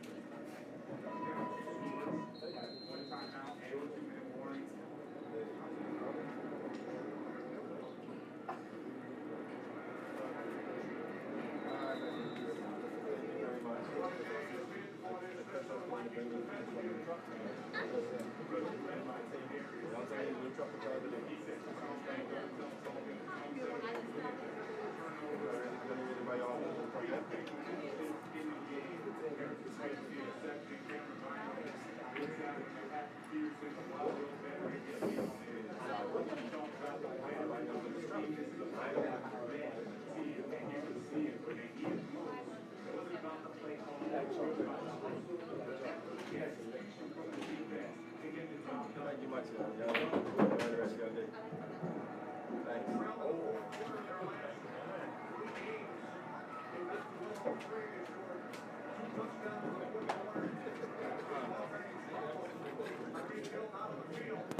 We have a wonderful game going on. Terrell did a. You guys saw it. You guys saw it. And as an independent reporter on the sideline, I can't go and give him a high five, but that was a hell of a shot he did. That was a hell of a shot. All right, the score will be 3-2. Furley up 3, Terrell 2. So the score is 3-2. Race to 4. Fabulous game, fabulous game. I don't know what the upcoming games are, but listen here. We have great games coming on. You all saw the fabulous Meeks play earlier. You have Duran in the cut. And you know Duran looked like he's still sleeping. But Duran is next. Mr. Todd put that, he slapped Ozzy to the left, to the right, and all down the street. So Peter dismantled is the last opponent. Peter sitting in the cut. So Peter in the winner's bracket. But it's a wonderful day. Jag is in the corner. Cargill is practically asleep. And we have the birthday boy. The birthday boy, I don't know. The birthday boy is here. Hey, birthday boy, would you like to say something to the people listening? Yeah, I just want to send out my sincere apologies for those who, I wouldn't say wasn't invited, but you know, we try to keep the numbers as small as possible. So it's basically team members and persons them who just frequent inside the club. So no pun intended to nobody, no disrespect. We just wanted to keep it small so it could end in a short period of time and just have some fun and some drinks. So that's basically it. Well, that's you heard it from the horse's mouth, man. That's the big man. That's the boss. You know, that's the fellow who have that them big truck with them nice rim. You all want some nice rim? Contact Streisund. You know where to buy them from. So, but you have to have a lot of money. Anyway, so you all fellas, this is a nice evening going on. Gino and ERO Pod are having a good one. Roger Major said, if you come here now, you have a special, he give you a free wrap. But you have to come here. You can't just be Major. Roger.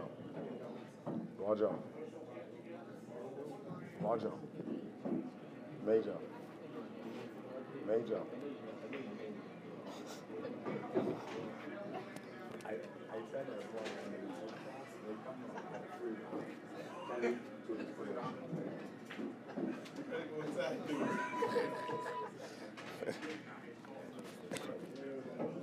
And I know, but Roger said he's not extending that. He said if any bad boys on the listening, so that's Jared and all y'all fellas, y'all come and have a drink. He said if you're on the assassin team, like fellas like Big Mike, he'll give you a drink, but you have to be a drink. You can't get water. All right, so, but congrats to all the teams who are doing well in the league. All the individual players who are like up in the standings, who are like definite all-stars, and they should be, because if you play the kind of pool you play, you're supposed to be an all-star. We could give big shout to King Randy. Big shout to the only guy who was challenged King Randy, that's Dragon. Welcome back to the league, Lil Jim.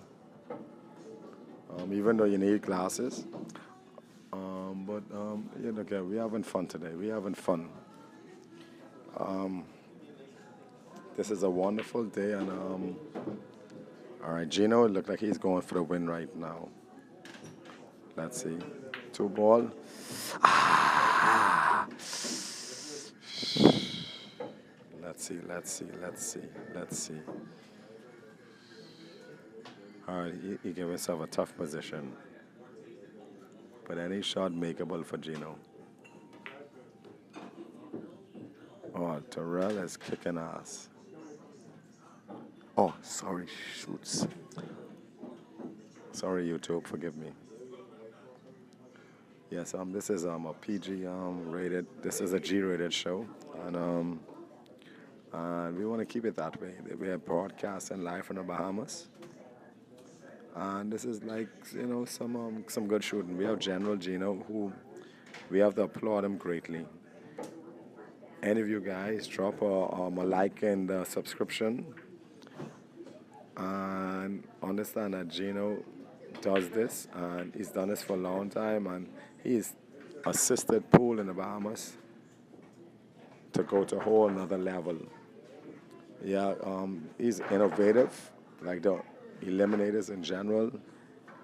They're the most respectable team in the Bahamas, and we respect the efforts Gino has contributed to pool in the Bahamas. And big shout out to Mr. Major in Long Island. Thank you very much for your contributions to pool. And without guys like you all, pool doesn't exist. And you have another new breed of pool coming up. I have to give a shout out to fellas like Mr. Dario and Alex. Of course, they're in Long Island. We don't see them enough. I have grand respect and love for those guys. They are the pioneers of this stuff. And of course, the Rattlers, the Lefties, the Germans, and all of those guys. And it's like so many great shooters have passed through our shores, And so, but they have created this new scenario, this new vibe of pool, which is awesome. All right, anyway, so Froley has himself in a compromising predicament. He's in an 8-ball, and he has to either jump or do a masse or kick. Tricky. I don't know. Let's see. All you guys who are watching the podcast or may watch it later will understand, what would you do in this situation? That is the question. All your so-called tough, great shooters, what would you do? What would you do in this situation? I don't know what I'll do. But he is in a compromising position. I think he has to come off the rail, a 1 kick, and put the 8-ball. He has to go for broke. Go for broke. Let's go, homie. Let's go. He's a beast. All right, so. All right, the only situation now for Terrell is to get a 12 ball. Terrell gets the 12, it's over. All right, for all y'all shooters. But y'all shoot now on top spin on the 9 to come back and get a 12, or top spin on a 15 and get. What shot would you shoot? And what are the percentages?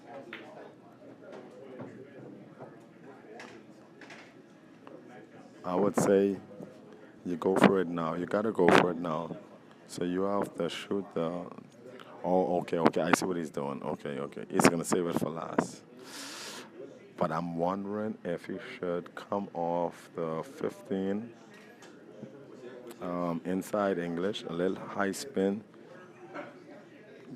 then get the 12. But I think he's opting for the side pocket, then get that position. All right, these guys are good. I can't second guess these guys. Okay, let's see. Oh, I think he got wrong. on it. So maybe he has to come under and come back around. Whoa. Anyway, live and direct from the Boom Boom Room. I apologize if you guys don't appreciate the podcast today. I'm filling in for Gino General. And trying to give you all, work the analytics. And, this motherfucker. Fantastic. So, but he still has to come back around. No, actually can tap it. Actually can. Incredible shot. These guys are good. If you're watching this, that means you're in this good. So don't be a hater. Just be an appreciator. Is that a word, appreciator? Well, be an appreciator. And don't hate. All right, so let me see the score. All right, we have a nail biter now. The next game will be a Hillel game. Terrell and Furley are 3-3. So wonderful shooting. 3-3 with Terrell and I think Gino and Patterson, Pat look like he's in full control. After all, he's a monster. What do you expect?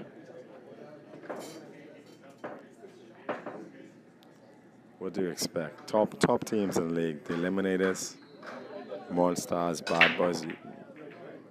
You don't expect anything less but perfection and great shooting with these guys. I love watching these guys play pool.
Streisund Keaton.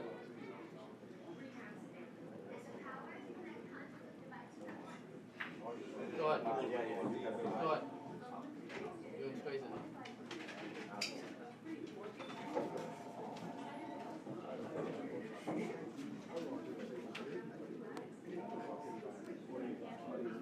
I did buy.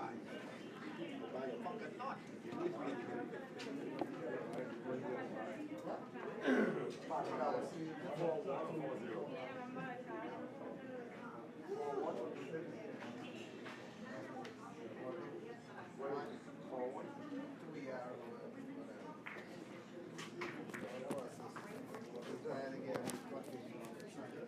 Yeah, well, gentlemen,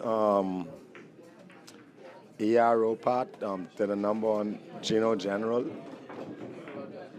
Pat had like 2 EROs. He's in a winner bracket. Peter's looking at the score because Peter's next with Roger. Roger got a bye. How come Roger got a bye, Peter? So Roger will face Peter in round two. Duran is yet to play. Um, Gavon is yet to play. Will is yet to play. Excuse me, ERO Pat. Can you say something to the live broadcast?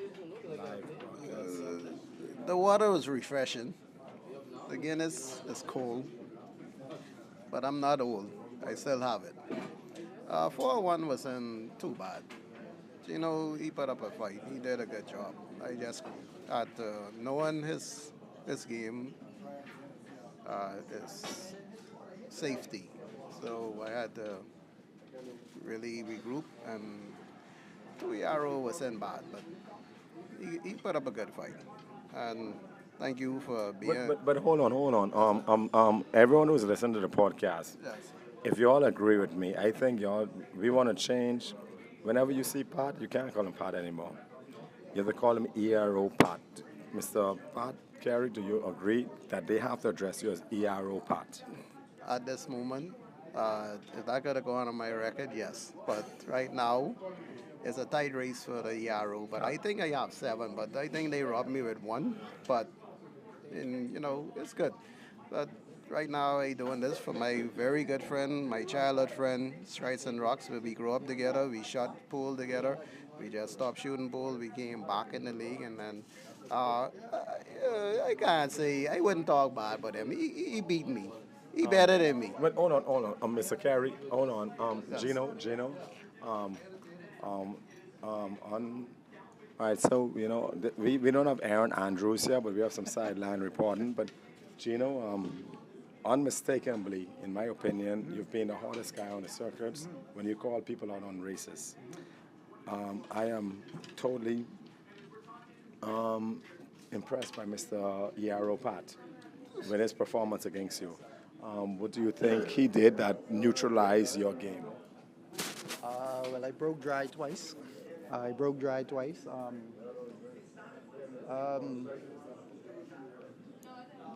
Ask me this in a couple of minutes.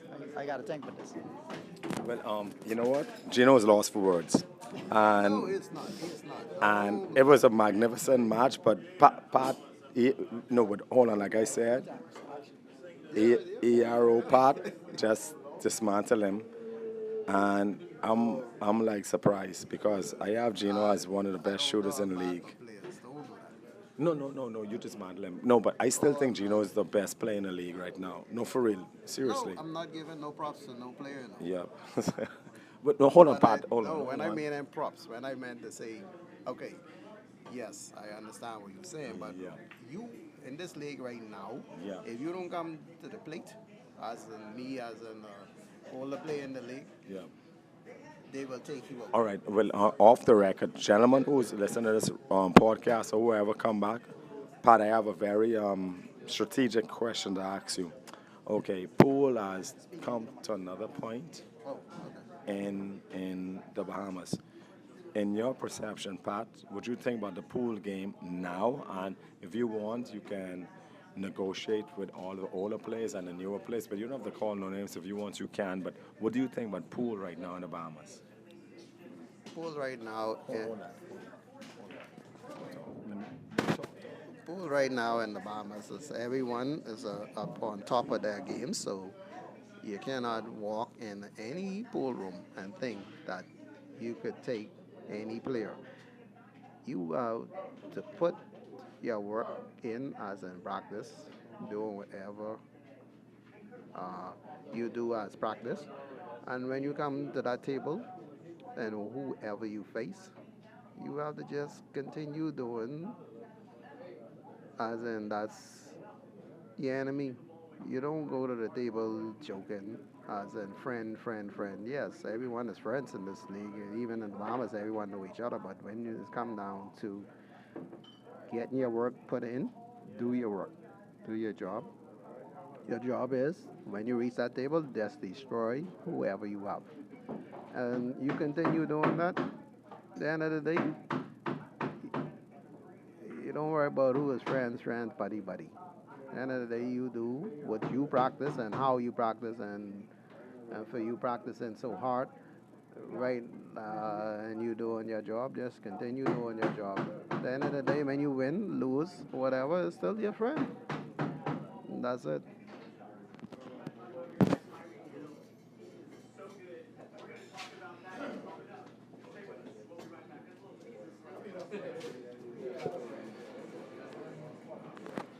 Yeah, well, gentlemen, you heard it from the horse's mouth. That's we call him ERO Pat. We have Keith Cargill here, Mr. Cargill. Keith.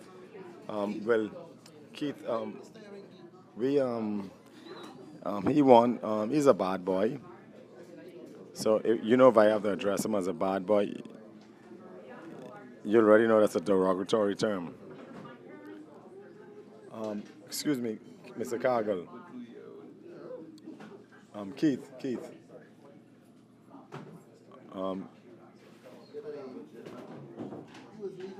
Anyway, Mr. Todd is this is, I guess, round two. This the winners.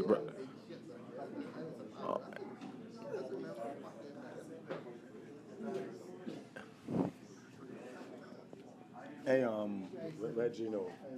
Gino, you want to reset it to, yeah. All right, we have Mr. Streisund, of course, against Mr. Keith Todd.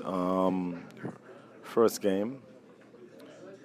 So, yes, I mean, this is just an interesting matchup. I think they are former teammates. I think it's an interestingly matched game. We want to get Mr. Keith Cargill on record. You sure? Yes, sir. Yes, sir. But he seems to be reluctant. He's still trying to get you on Mr. Cargill, can we ask you one or two questions live stream? And there's a few people listening to this, Mr. Keith Cargill, and they'll always be interested in what you have to say. So, Mr. Cargill, can I have 2 minutes of your time? But because Mr. Cargill is one of the best bad boy. I think he's the best bad boy.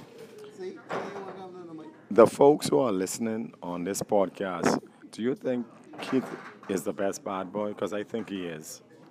And if I'm wrong, I'm wrong. I think he's the only bad boy who has a chance against any eliminator. Say what? He's the only bad boy who has a chance against any eliminator. I think he's the only guy who can beat King Randy.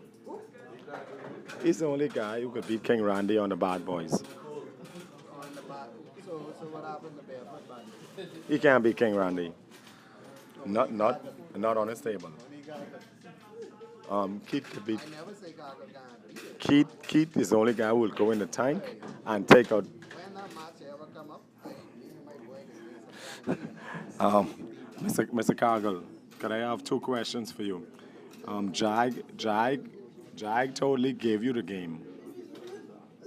It's live stream. From now on, we have to call Mr. Pat, ERO Pat. What is your name? Because you know the ERO King. So what are you from now on? The best bad boy, Keith Cargill, or like, what do we call you?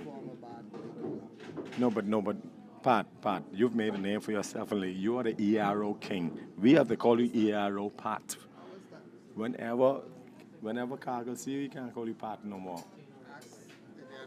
He have to call you ERO Pat. You can't call Cargill ERO Cargill. All right, Cargill. Can we have 2 minutes of your time? All right, well, Belisa, he's still speaking Spanish because he's still in Cuba. He think he's still in Cuba right now. Canada. Oh, no, but Canada, Cuban part of Canada. He's reluctant because he want to stay focused. Of course, we have. This is a good, fun atmosphere. Gino General has allowed me to navigate the microphone today. So if I was totally terrible, please go in the chat section and say, Gino, take this guy off the microphone. But I think this is wonderful. This is really nice. This is nice. This is fun. And but we have a nice match on the opposing table, and we have a nice on adjacent table, which is not live streamed. And we have Mr. Todd and Streisund, which is a very interesting game. Okay, all right, so.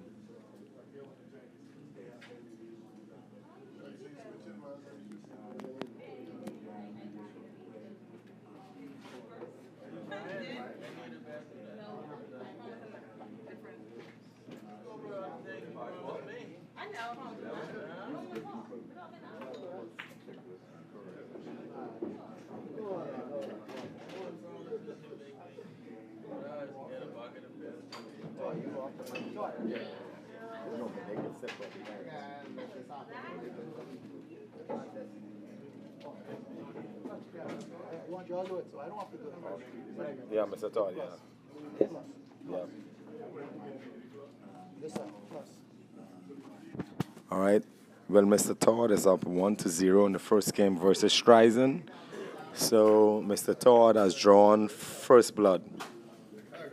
And we ain't gonna call him Rambo, but he draw first blood just now. So we have fellas, we have these bad boys walking around the place, and we have the eliminators in the corner. We have some assassins. We have some prowlers in the place. We have Tonio in the place witnessing the action. I know Will shooting. Will you playing or you just visiting? Will, you playing? You playing? Oh yeah, well Will is just visiting. Him and Antonio. They came out to see some great shooters today, like they should. And and guys like Will, Antonio, I respect them. They're good shooters, but they're seeing greater shooters shoot today.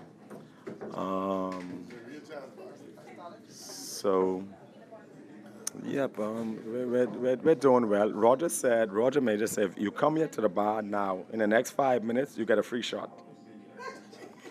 So you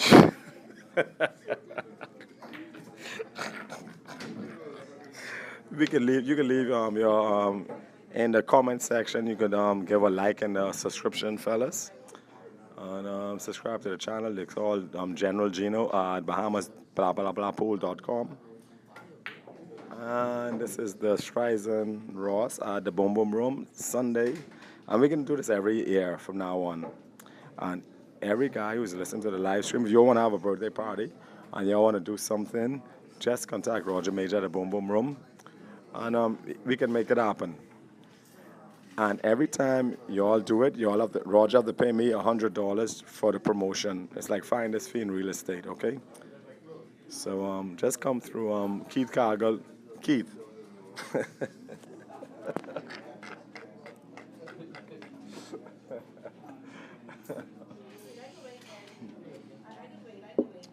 Hey Cargill, I need some help from you. Come on, this is a live stream. You never know. Come on, Keith, you won't do nothing. No, give me 2 minutes, please. Can you give me 2 minutes? Keith, I got Pat to do it. Can you do it? Don't be afraid. So we want to get Keith Cargill on the microphone right now.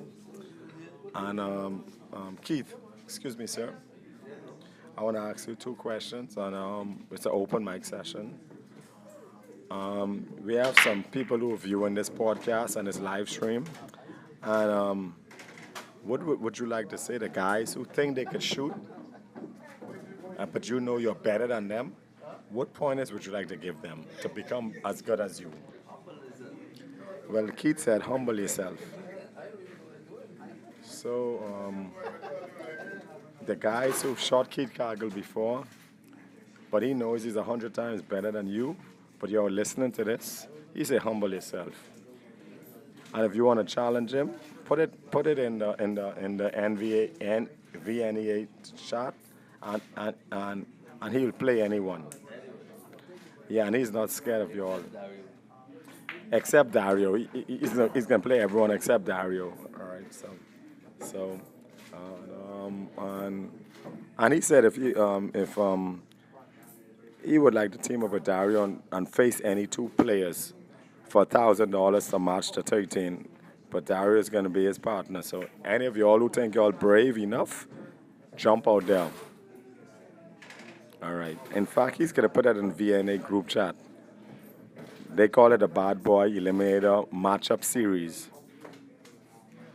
Hey, that'll be a nice thing, Bad Boy Eliminator Matchup Series against the Monsters. All right.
Okay, on the adjacent table, which is third live stream, Duran is up 1-0 against Julian.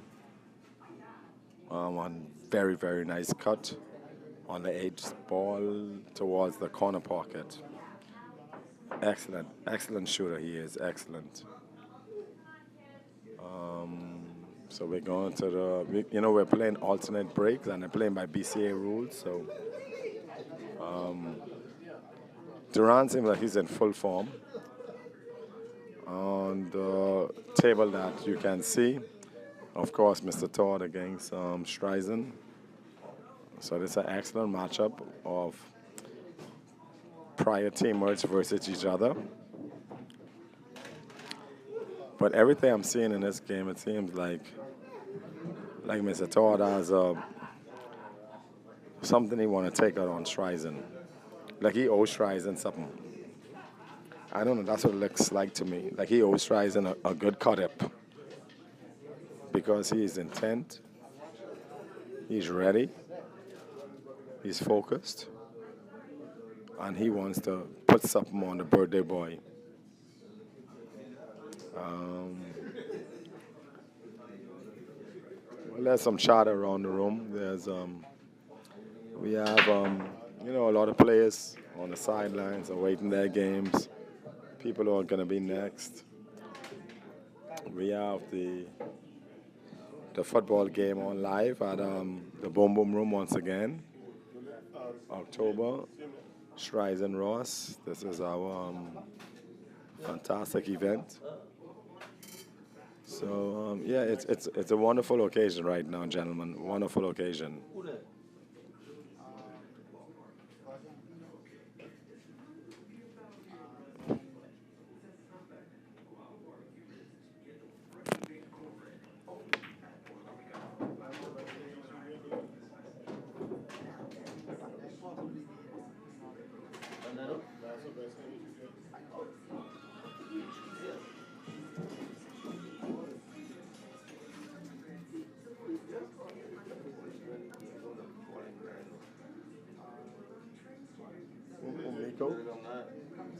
Miko? Oh yeah, I'll say Miko goes. All right.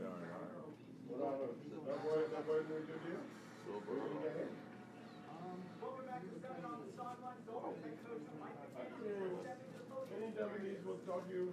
I had a meeting and many Japanese can talk you that day. The tightness of the ship, which, you know, that's where you at right now? Where you at right now? Huh? How about? We got him right now. I got him right.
I'm going to demand that the team does not point at that to be a reason for, you know, what's happened or a reason for the loss.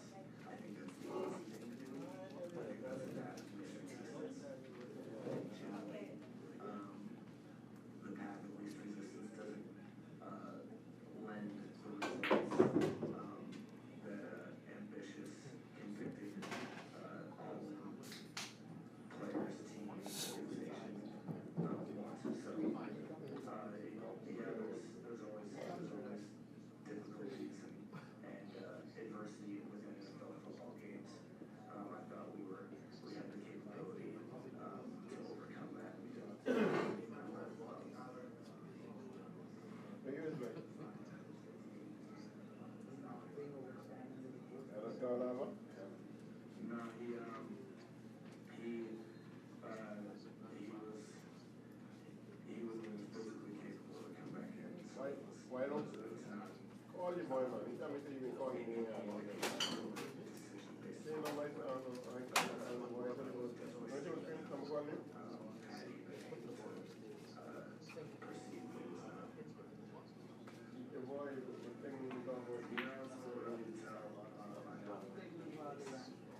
But we have Duran. He's up 2-0 against Julian.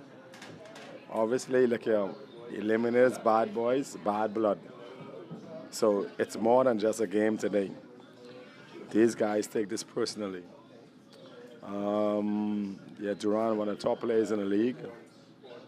Definitely an all-star caliber player. All right, back to the main table. We have Streisund going for the win. He's behind Mr. Todd, who leads the race 1-0. So this is for the tie. This is for the tie. Wonderful, wonderful shot.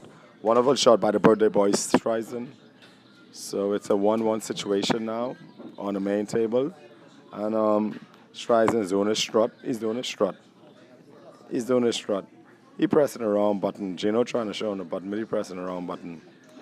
But all right, he's wonderful, wonderful day today. We don't have no police officers coming in here and enforce.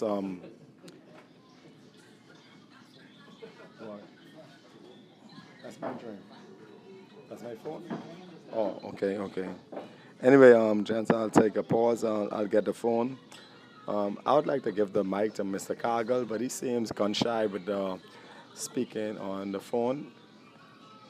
And I don't understand him because he talk all this stuff about pool and all this other stuff, but he's reluctant to speak on live to you guys whomever is listening to this podcast or this live stream know Mr. Cargill, and y'all either love him or hate him.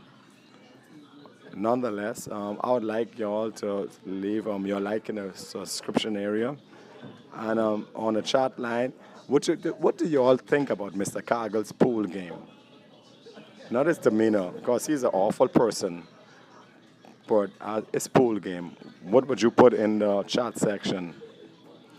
Do you think he's top 10 in the Bahamas or what? Let me know.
Oh, they like it? It's not bad, huh? Okay.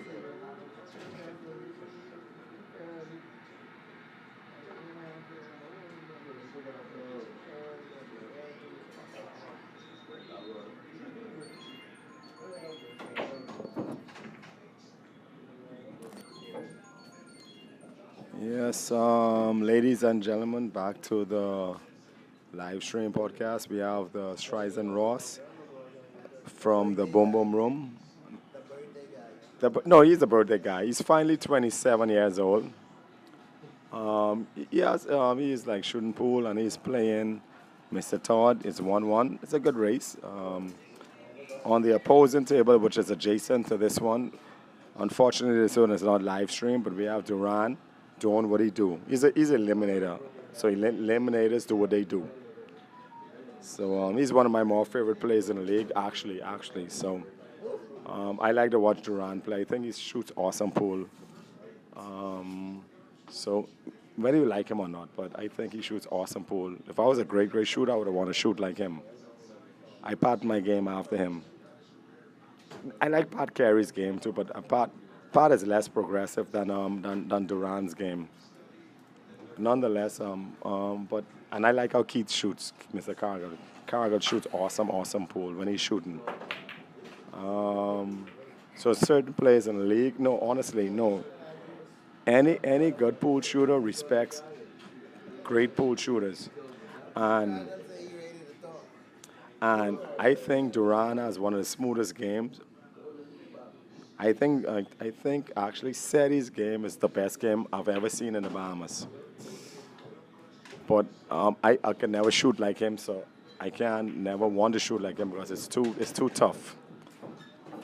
Dario's game is too difficult because I don't know what he's be thinking. I don't know how he manages to think those things and make it happen. So it's no, I mean honestly, and I've heard about the older guys, the Rattlers, the lefties, the German, but I've never seen them play. But people give them high respect. And I always think we have to give love to the pioneers. Once in a while, I see Mr. Flo Sanders, and I think at 70 years old, a lot of guys who shoot pool in this league cannot beat him. I can't imagine him at 40. I can't imagine him at 40. So I think one of the guys who's going to be like Flo in years to come is Gino, because Gino have a true love to the game. I think when Gino's 75, he's going to be whooping guys who 30.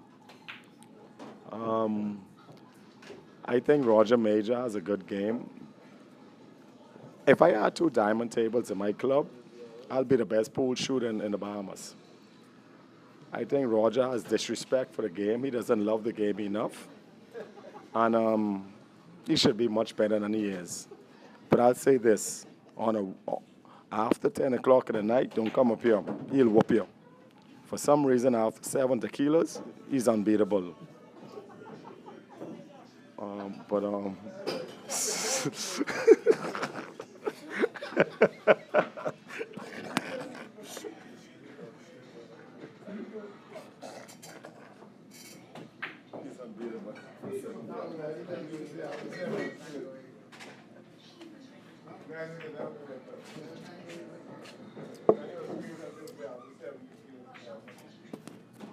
yeah, well, ladies and gentlemen, Gino General has allowed me to take a chance to be a John Madden on this podcast, this live stream, and it's truly a wonderful experience.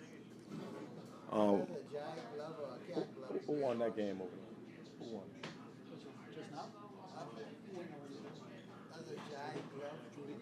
All right, we have 2-1. Julian is making a comeback. Look here, you all know how we do it on the adjacent table. We have Duran versus Julian. Bad boys versus eliminators. Bad blood all the time. Look here, Duran draw for his blood, but Julian say don't call him Rambo.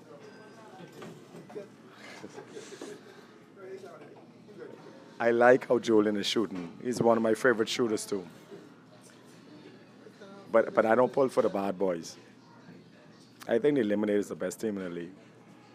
I think they're going to face the Monsters in the championship, but that's for up to discussion. I think the Monsters is the only team who could challenge them, actually. And I think the lineup for the Eliminators is unreal. It's unreal. If you guys look at pool from, I feel like the Eliminators would have Shane Van Bonen. That would be Gino. Kavon would be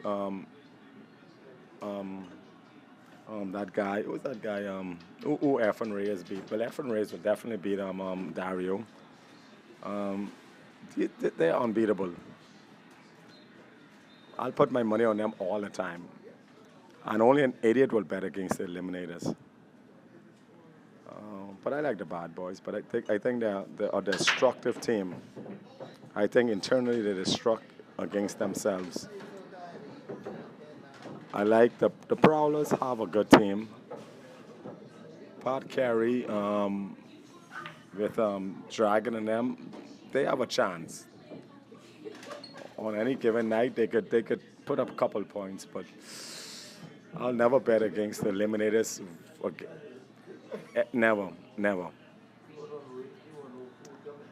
But anyway, back to the live action. Mr. Todd is doing his thing. He's playing Streisund. This is a wonderful, wonderful match.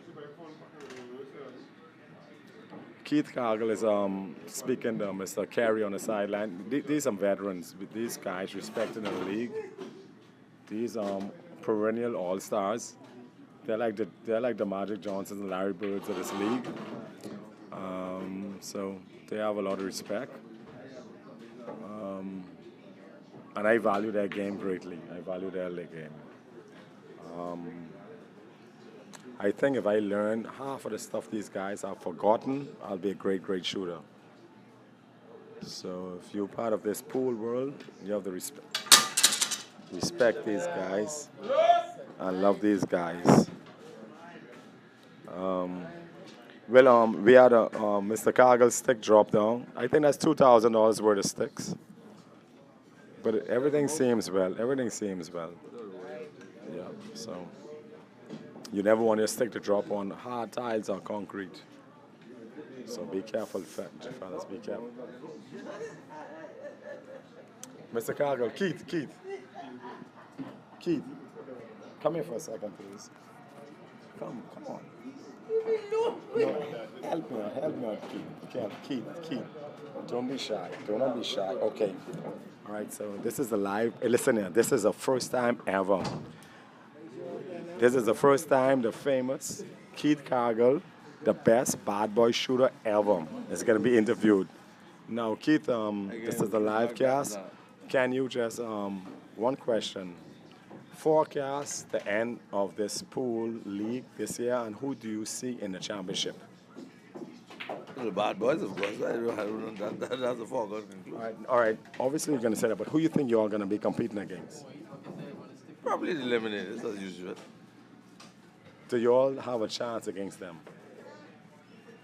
Eliminators only get away the last 2 or 3 times. But they, They only got away. Yeah. They only got away. so, all right, as an Let's not be crazy now. no, this is a very serious question in the context of pool shooters because for a long time the bad boys were the It was either the Eliminators or the bad all right, but the eliminators are far surpassed the bad boys. How do you feel? Would you ever consider free agency ever? No, I'm a bad boy for life. So you'll never be a free agent. No, I don't just automatically become a free agent because I'm a bad boy for life. All right, Loyalty is a serious thing. all right. So you all guys heard that. They would have to throw me off the team or do something for me to be off the team, and then I will join the next team. All right, Mr. Cargill, this is a serious question. All right, Mr. Cargill, we had guys like the Rattlers, the Flo Sanders, who are older now. You are coming up in age. Pool has really ascended itself in the Bahamas.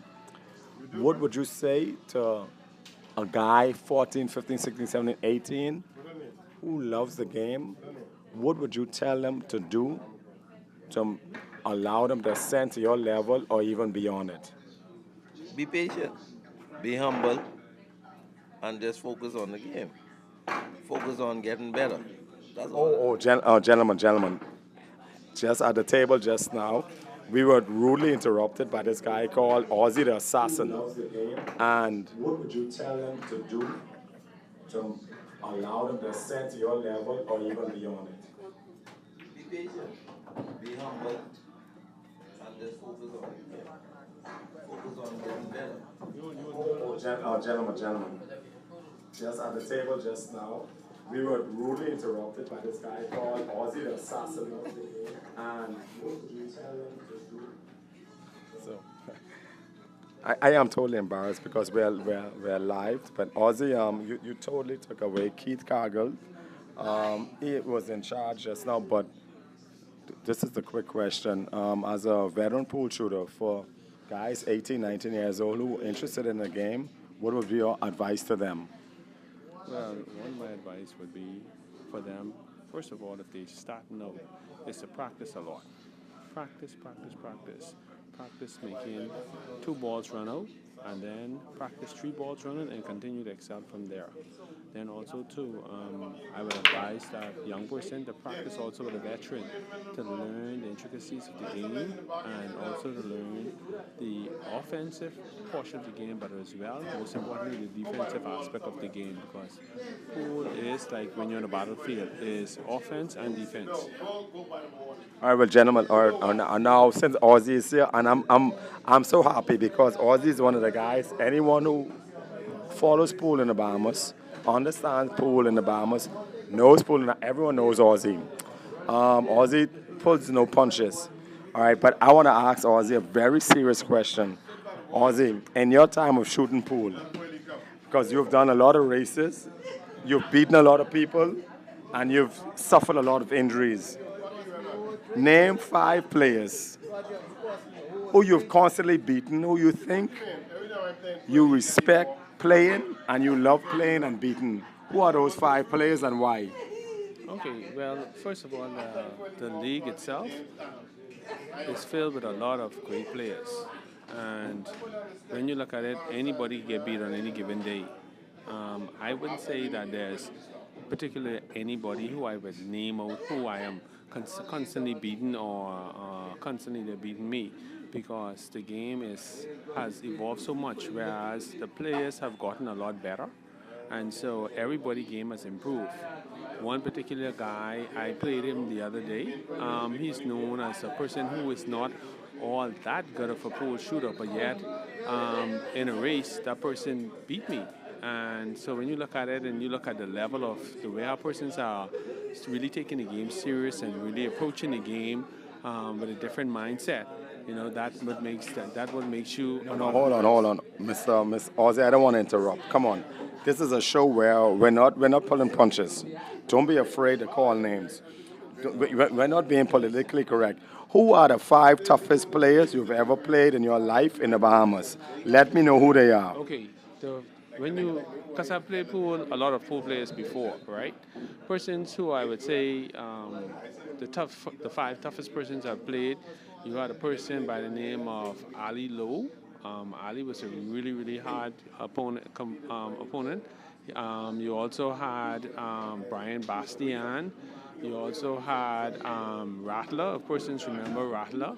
You also had Captain Easy, and persons of that nature. They were, back in the day, the persons who were some of my toughest opponents. But now, if you're talking about now today, you look at persons like the usual ones.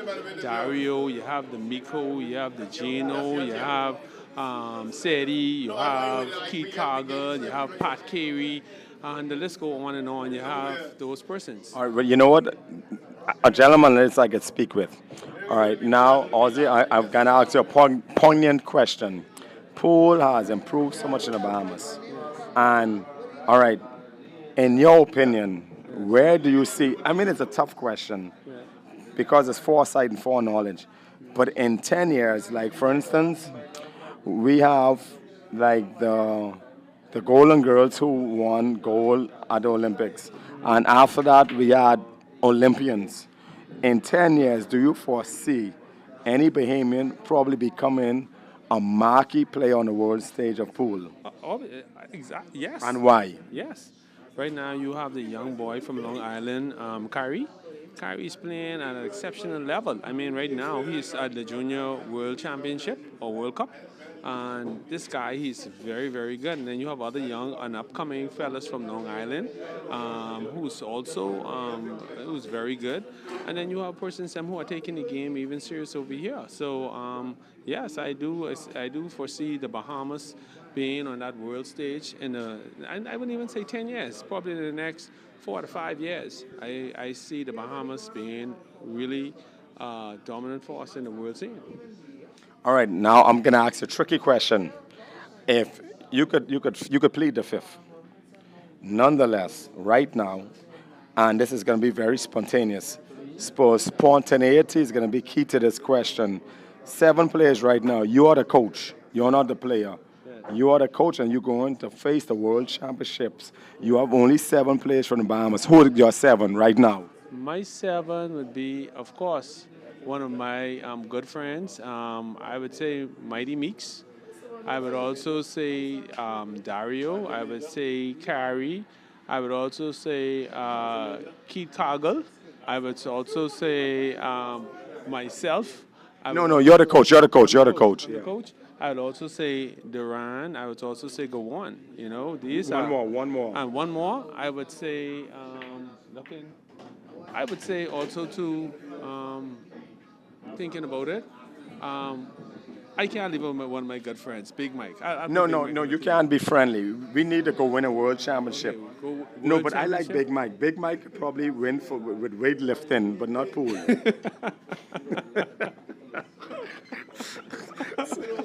No. No, but quite honestly, it's your decision. Yes. Did you say Gowon? Did you say Gowon? I say Gowon, and also too. I also say I didn't say Gino. I didn't say Gino. You didn't say Gino. Yes, I said Gino. Okay, let me name them again. No, but that is your. If you want me to name them again, name your 5 I would again. say Dario. Dario. Okay? I would say Kyrie. Kyrie. I would say Alex Burnside. You didn't say Alex the first time. Hold on. I'm in my 7. Yep. Alex Burnside. Yep. I would say Gino. I would say Gowon. I would say Duran. I'd also say Furley. No, you are the same. You left out Miko this time. Yeah, Miko. Oh, hold on. You're flip-flopping. Miko.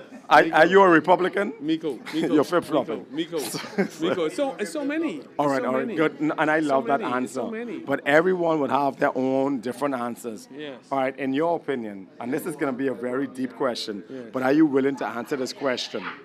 Sure. Who besides Dario, let's take Dario out of the equation. Yes. Name me the top 5 players in the Bahamas right now. Okay, and take out Kyrie.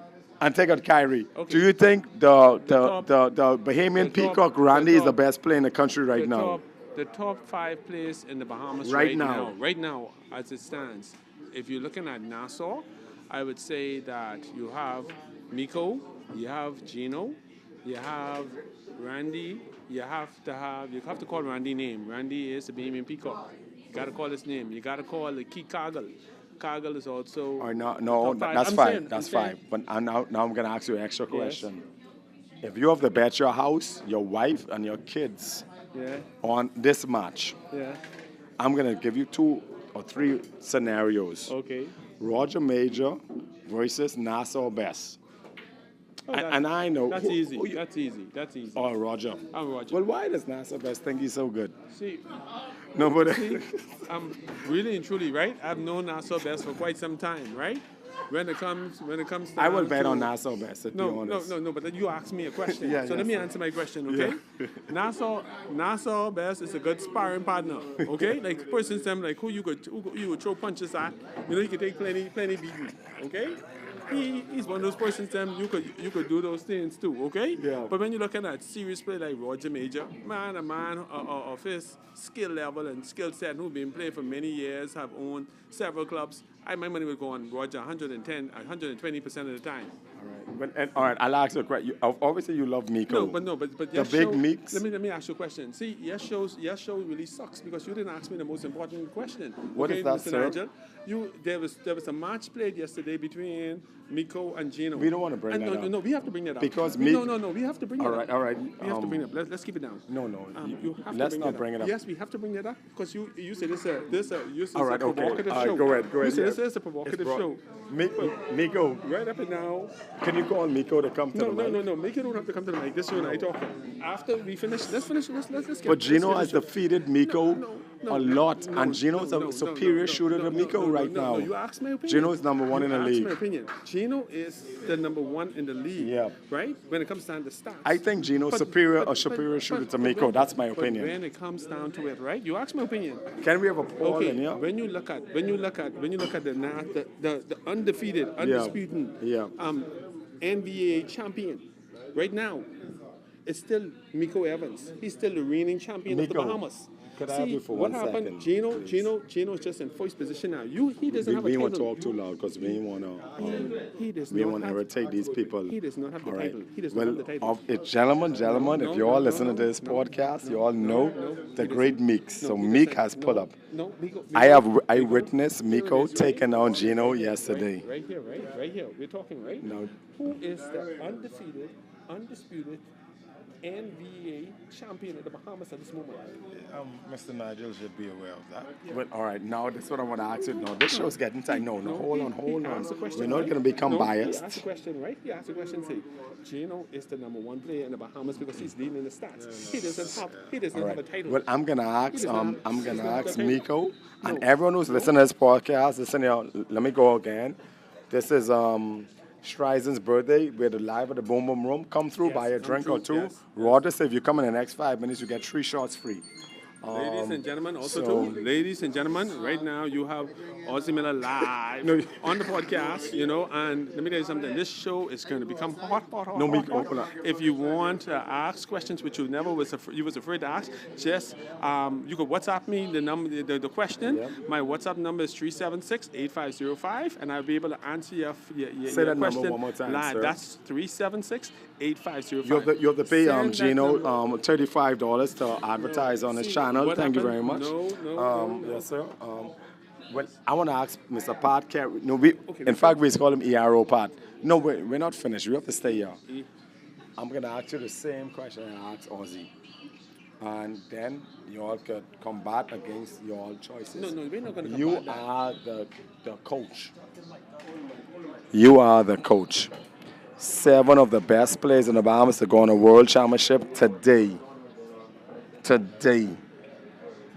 Pick your 7 right now. No, you have to do it. No, and you have to do it. Come on. Right now, you cannot pick. No, but you have to do it today. Do not be afraid. No. Do- I'm explaining to you, you cannot pick. Right now, everyone is focused. So who will be your 7? Who will be your 7? It's still hard to pick. All right, Dario will be in your 7, right or wrong? It's still hard to pick. So Dario's not going to be in your 7. Excuse me, Pat. Excuse me, Nigel. The man already said it's too hard to pick. Why are you bombarding him with this question? Okay, Because Nigel. This is one of the things of being a good. Listen, let me tell you something. One of being a good show host is that you have to know your. You have to know your people. Well, okay. Don't let me become like Stephen A. Smith. Yes. Because you all fellas already know, and I'll be like Stephen A. Smith. Dario Woodside will be on that Ladies thing. and gentlemen, so don't pretend like you all don't know that. And, all right? Ladies and gentlemen, let me tell you something. If I wish the camera could have just turned live, because how could you listen to the opinion of a person who's wearing a feminine glove? I mean, this man is wearing a glove straight from the safari. I mean, come on. No, you can't have that. You can't have that. Nigel, show your glove to the camera. I mean, I wish the camera could see your glove. That's a zebra glove he's wearing. Could you, ladies and gentlemen, look at the glove what Nigel is wearing. He's actually wearing a zebra glove. You know, I can't believe he's wearing a zebra glove. You cannot answer that question. But back to it. Right up and now, pool is a very, very advanced game here in the Bahamas, and even here at the Boom Boom Room. Hey, just want to say special shout out to Streisund. Streisund's birthday is today. Hey man, listen, you guys, please, everybody, please. Oh, and also, by the way, Roger's birthday is coming up soon. Yes, ladies and gentlemen, Roger was born. He didn't drop out of the sky. Okay? Ladies and gentlemen, hold on. Nigel. Okay? Yes, ladies and gentlemen, right up and now, it's live down here at the Boom Boom Room. Roger's birthday is coming up, and we're gonna have another tournament like this. And guess what? It's gonna be bigger. It's gonna be better. It's gonna be exciting. I tell you, ladies and gentlemen, we have some of the top players in the league, top players in the Bahamas, right here at the Boom Boom Room. I tell you, come down. Y'all can watch some of these action. Guess it is a quick race to 4 on the winner side, and is on the loser side is a race to 3. So that's what's happening here live at the Boom Boom Room. All right, I want to ask you an honest question. And no, Pat, I'm gonna ask Pat. Mr. ERO Pat is here. And Pat, if you have your money to bet right now, a race to 13, Roger versus Ozzy, who are you betting on? Be honest. Don't be ashamed. Ozzy. Me and you talking. All right. And why? Because. And why? Original bad boy, and I joined that team. So it's a bias. It's a bias. Bad boy blood in me. All right. Do you think Cargill right now could go in the tank and race the 13 and beat the Bahamian Peacock? He cannot beat no one in the tank. Ladies and gentlemen,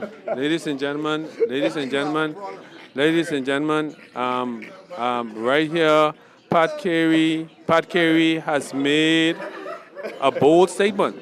That's a very bold statement. Pat Carey said that Cargill cannot Let's get a play. score on, so you get the Okay. score first. Yes. Okay. Let's get a score on the table then. What's the score?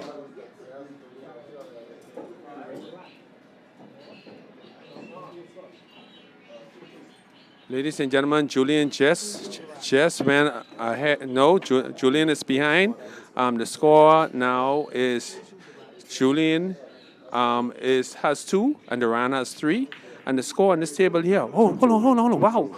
By us talking, I saw that's Keatot. Keatot just missed an easy shot to the side. Oh, ladies and gentlemen, what is happening here? Okay, yes, he did miss the easy shot.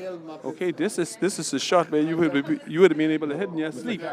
Okay, ladies and gentlemen, now Streisund is approaching the table. Oh, Streisund is looking over the table. At least y'all saw the shot. Streisund is looking over the shot. He has on his Hawaiian short pants on. I don't know if he thinks he's on the beach somewhere, but he's inside the bomb room shooting pool. But anyway, it's his birthday. He can get away with that, ladies and gentlemen. Cargill. One second. All right, this is like we're doing a show. This is like Monday Night Football. So Monday Night Football, listen here, there's opposing views. And I think Mr. Keithard was very unimpressed by Mr. Ozzy's take on his shot because he gave that look. And I don't like Mr. Todd to look at me like that. Mr. Todd couldn't even see me at that moment. Okay, Mr. Todd is shooting stripes. Mr. Todd has 2 balls to left. I think he's going to try see if he could make that cut to the left corner pocket. Quickly, Ozzy, Pat, I want to ask you a question. Ozzy, right now I want to ask you a question. Now, this is between pool shooters are listening to this. Yes. What is your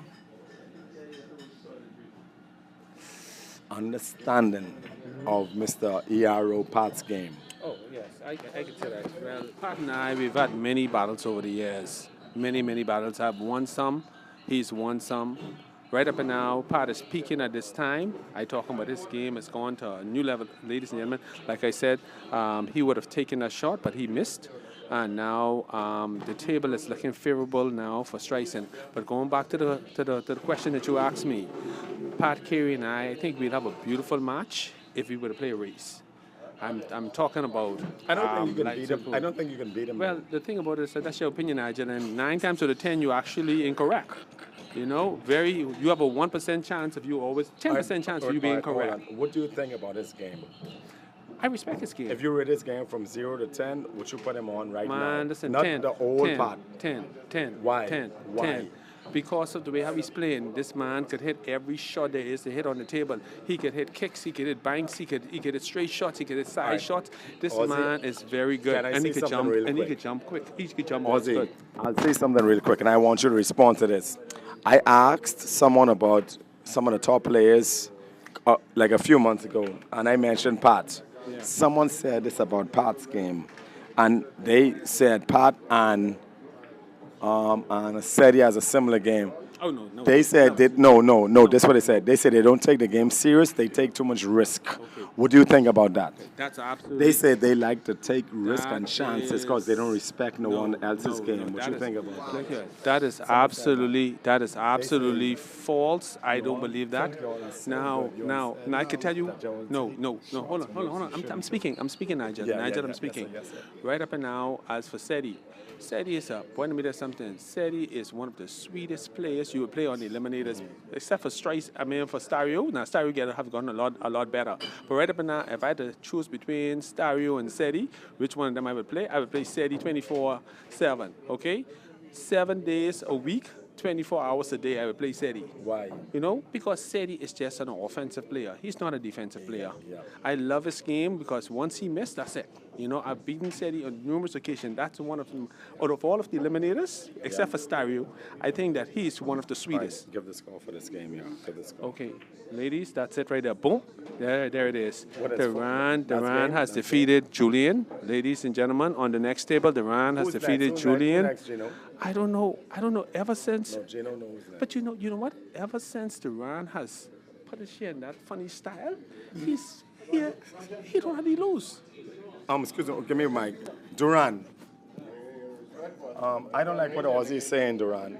Duran, excuse me, sir. Can I have you for 2 seconds? Could you come underneath? Someone could say something. I beg your pardon? Like that question you asked. No, they said it and I was hurt. I don't. All right, hold on. Pat has a rebuke. All right, all right, and Duran is here, one of the greatest players in the Bahamas. Congratulations.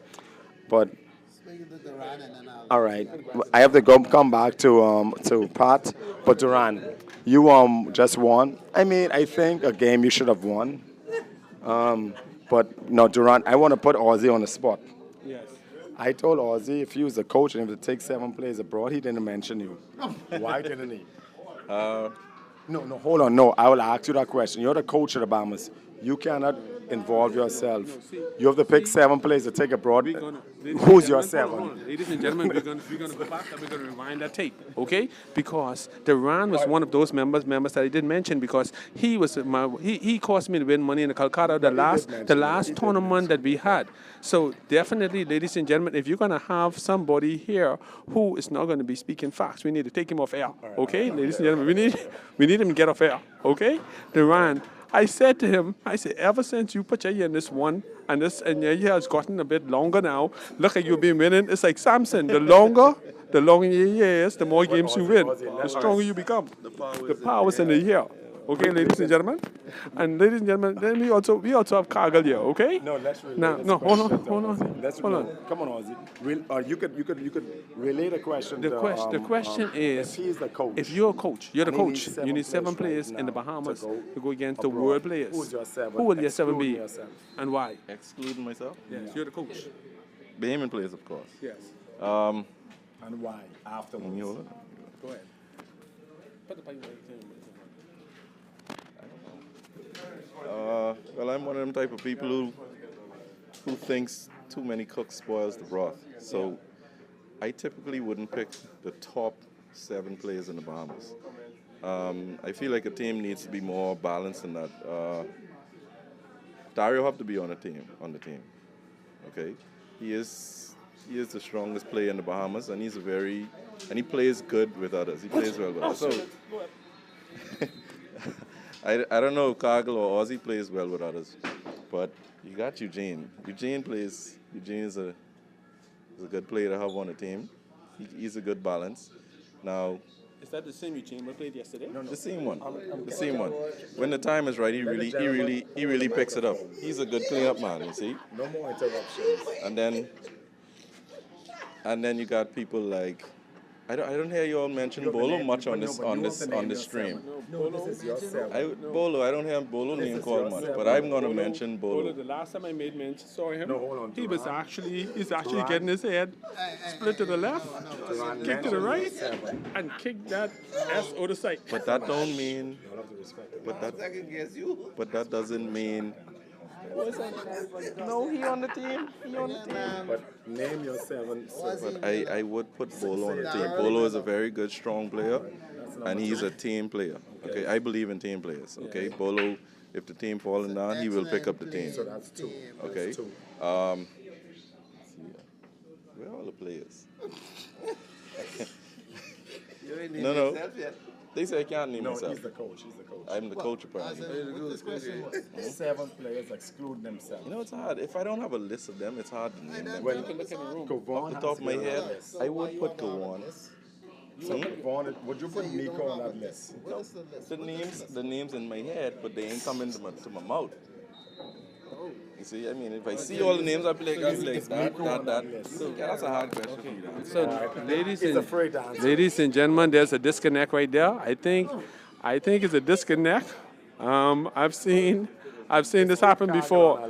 It's called Lycanmanitis. Lycanmanitis. Okay. Ladies and gentlemen, let's go. Okay, ladies, we'll take back that statement. Okay, ladies and gentlemen, you gotta. I wish Animal was here. Animal, buddy, I miss you, buddy. Okay, ladies and gents, let's look at it. Keith Todd is about ready to win his 3rd game.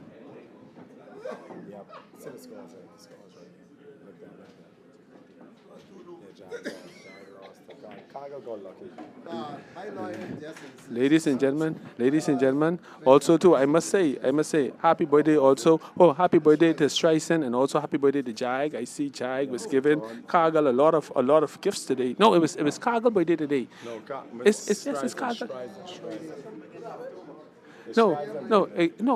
It was Cargill birthday because Jag gave him plenty games. Did he not give you 2 games? Yeah, he did. Yes. Is it your birthday? No. It was the 5th of October. But it felt like it was today. Okay. Hold on. Listen. You have to. Okay, go ask your question. No, I don't want to be. I want You guys continue talking. I go And go back. Kaga. Okay. You know, All right. No, Aussie be one. Ozzy, you know how I go. I'm a real person. I tell you like it is. Yes. I thought I was gonna get beat 4-0. Yeah. And then all of a sudden, Jack started giving me Christmas presents, really. But we didn't really pass. It was on the 5th. So I thought it was a Christmas present. Yeah. Next thing I know, he scratched the ball. I got a game. Next game, he scratched the ball. I got next game. It's 2-1. Yeah. So, next game, I took that one. And we're going to 3-2. After that, the man beat the shit out of me. Ladies and gentlemen, there we have it there. All right, this is a tricky question. We're going back to Duran's comment. Everyone knows Duran. Duran is one of the better shooters in the Bahamas. He's on eliminators. Nonetheless, he was asked the question, of course, which gets everyone kind of crazed. And I think Duran wants to be unbiased. He don't want to pick his whole eliminator team to be that team. But I think because Duran travels a lot, goes around a lot of other places to play pool, he understands how great other players are in this country. And I think collectively, the eliminators are like the Golden State Warriors. And Dario is Steph Curry. I think if you take Steph Curry of the Golden State Warriors, they're a regular team. And Dario and Duran knows that Dario is. But I think this year they have proven how mediocre every. No, hold on. But I'll say this, Cargill. I'll ask you this question, and we'll use the analogy. And Pat, I think we would think the eliminators are like the Golden State Warriors, and if you take Stephen Curry off them, they're not good.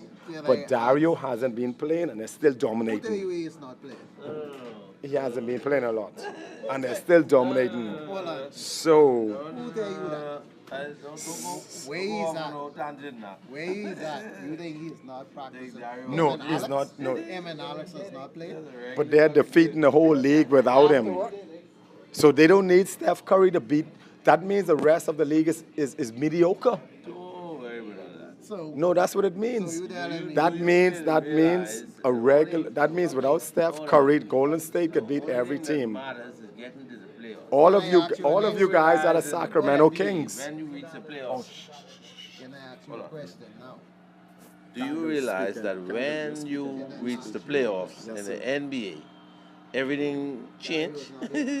No. That's a whole different ball game. That's the same with the NBA. Gino and Gavon is holding it down. All kind of different things happen when playoffs That happen. means the eliminators are so far ahead of you guys. They don't need Dario. They don't need No, Steph no. Curry. In the playoffs, when Steph Curry comes back, the rest of the league is in trouble. Do your personal team need Where you you? get that shit But from? this is the great thing, I Do your think. personal No, team This need is the you? Good. greatest pick. No. The big teams Jag always is rise Andrew to the Wiggins. occasion. That's what you need to realize. Jag is the Andrew Wiggins of the Golden State Warriors. They picked him up, and he's an awesome player. Occasion when the playoffs hit. And I think Jag has taken the Golden State to another level. He was the best free agent last year, and every. Somebody just call into the show. Nigel, somebody just call into the show. Okay, Nigel. Okay, sorry. Let's Don't talk too loud. Don't talk too loud. Go ahead. Am I still in? Am I still on?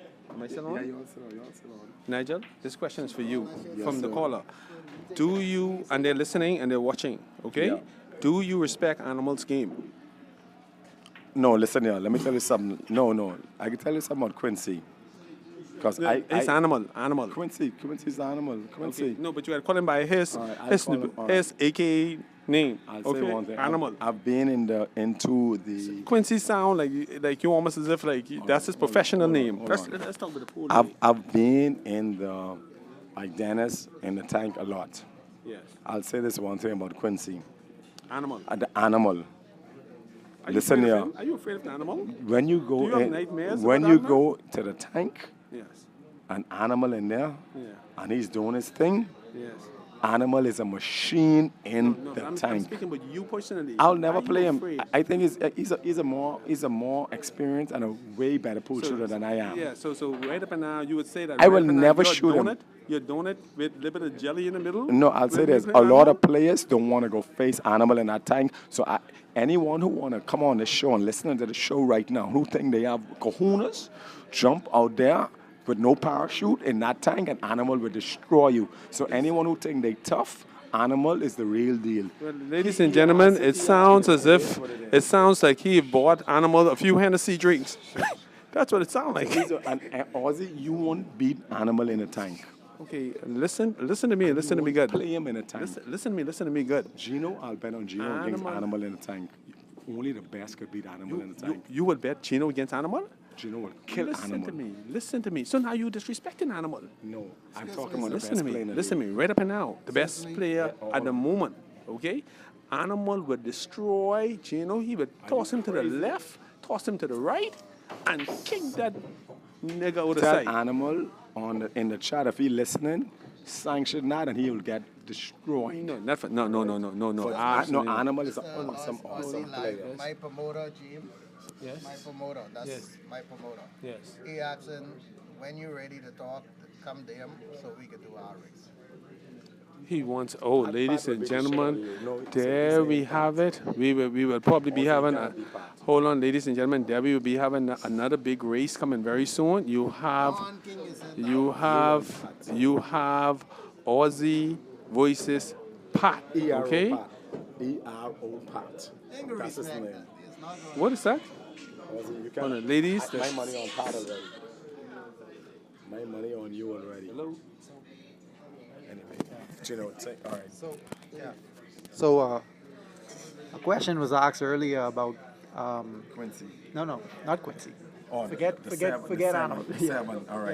Yeah. The top 7 You're players. you're the coach. I'm the coach. You're not playing. Right. Exclude yourself. Right. All right. So we have Gino General. He gave me the privilege to be a part of the show today. It's a wonderful day. I think everyone is enthused, and this is where pool is. Nonetheless, I'm going to ask Gino the question. Gino, you are the coach. Right now, you all have to go to play the international tournament in Dubai, World Championships of Pool. You can only select 7 players from the Bahamas right now.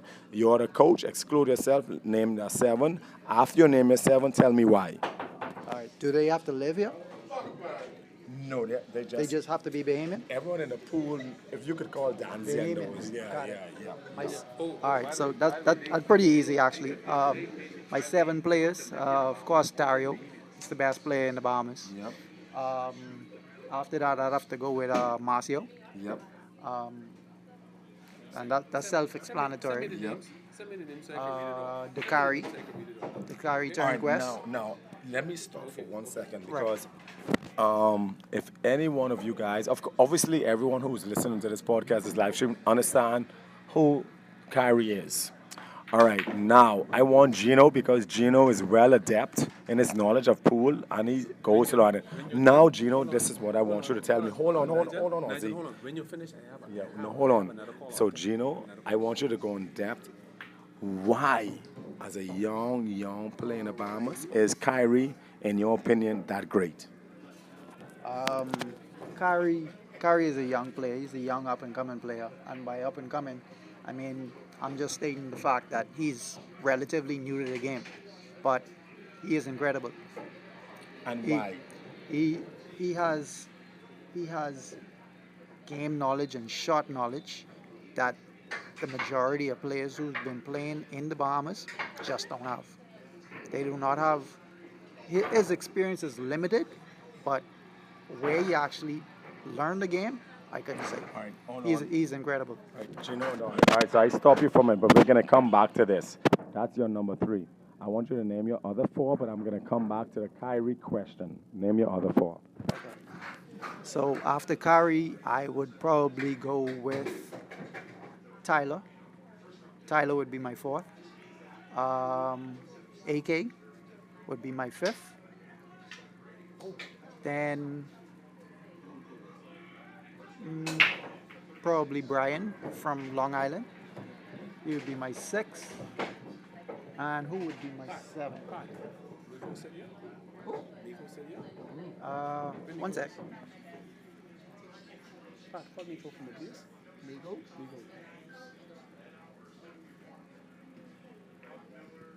Yeah, my 7 would probably be. It'd probably be a toss-up between. You know what? Bolo, Not to make it yeah. difficult, name 3 players who you could juggle in that last position. Yeah. Bolo, Miko, and probably Randy right now. But again, I say in Randy, I got to see him play more right now. No, this is the very question I want to ask you. And a lot of people, from your perspective first and other people's perspective, why do you think people resent Kyrie right now? Because he's not on the scene. I go to the tank, I go to the boom boom room, he's not on the scene in Nassau. Why do people resent him as a top player in this country? Because I saw him once and I think he's great. But why do you think people resent him as a top player? Resent him? I don't think they resent him. I think they just don't know how good he actually is because he lives on Long Island. He's from a different island. They don't get to see him like that.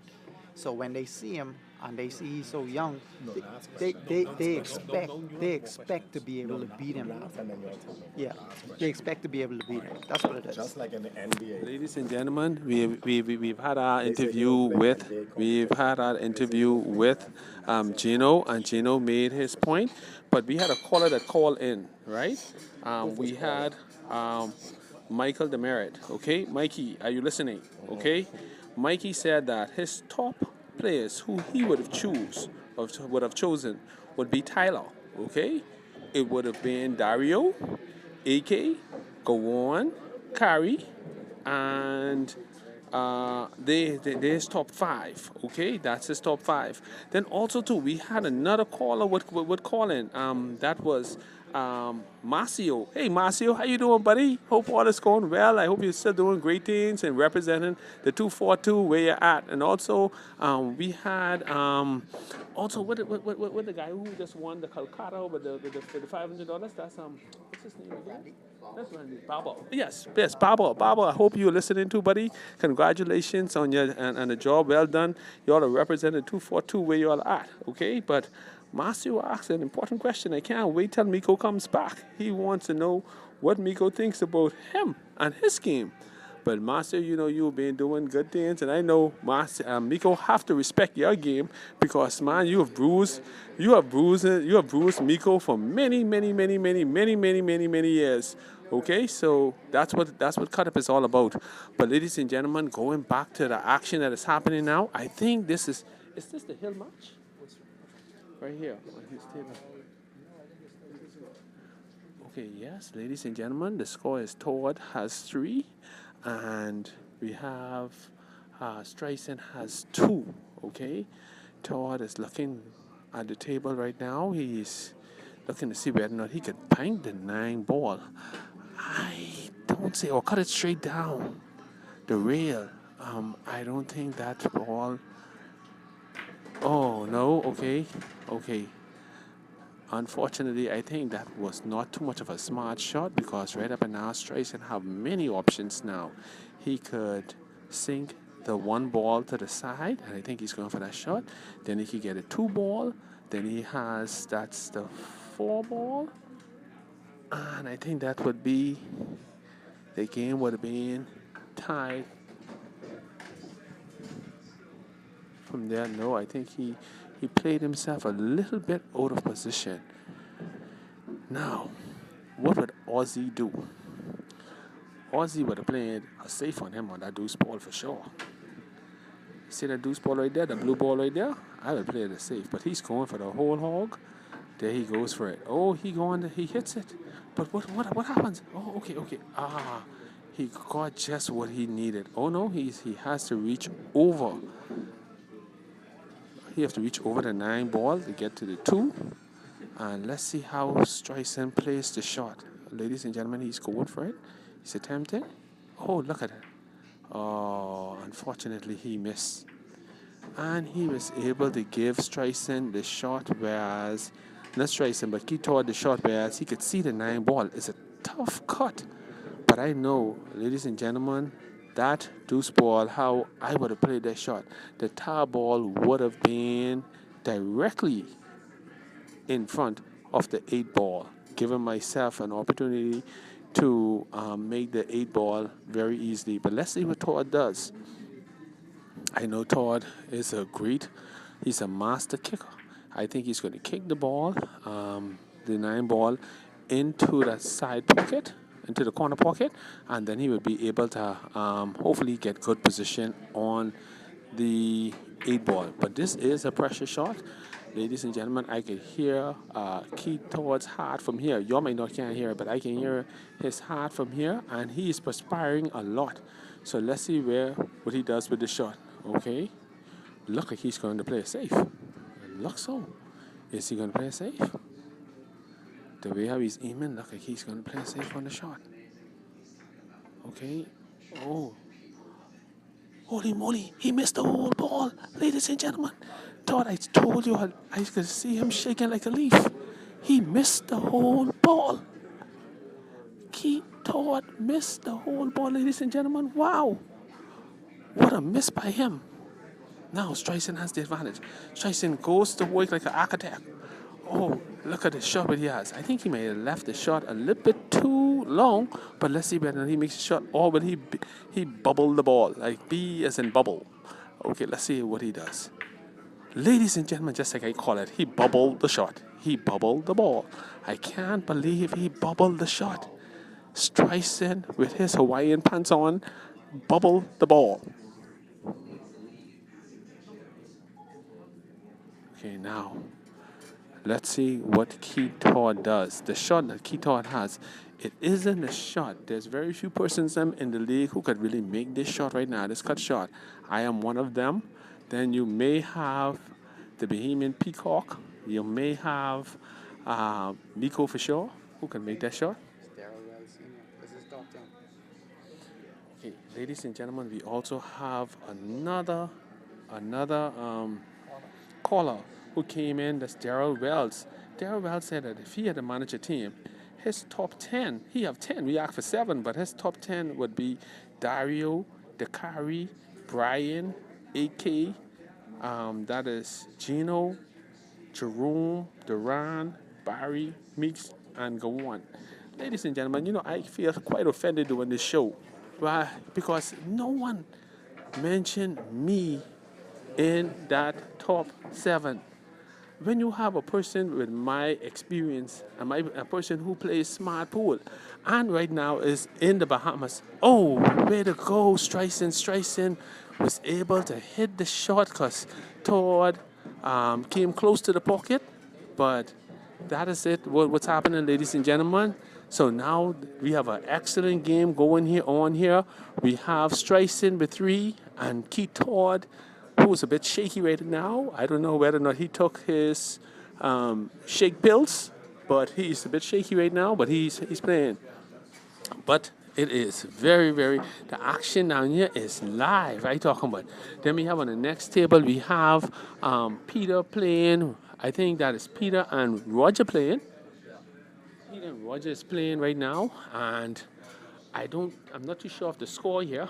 But ladies and gentlemen, Nigel has left with his zebra gloves. Ladies and gentlemen, y'all really need to see this. This is like a Michael Jackson glove with zebra stripes on it. I'm talking about straight from the safari. I've never seen a glove like this. This is unique. You got it from what? Paris or something? All right. Well, obviously, Ozzy has taken this podcast and his live stream to the ghetto.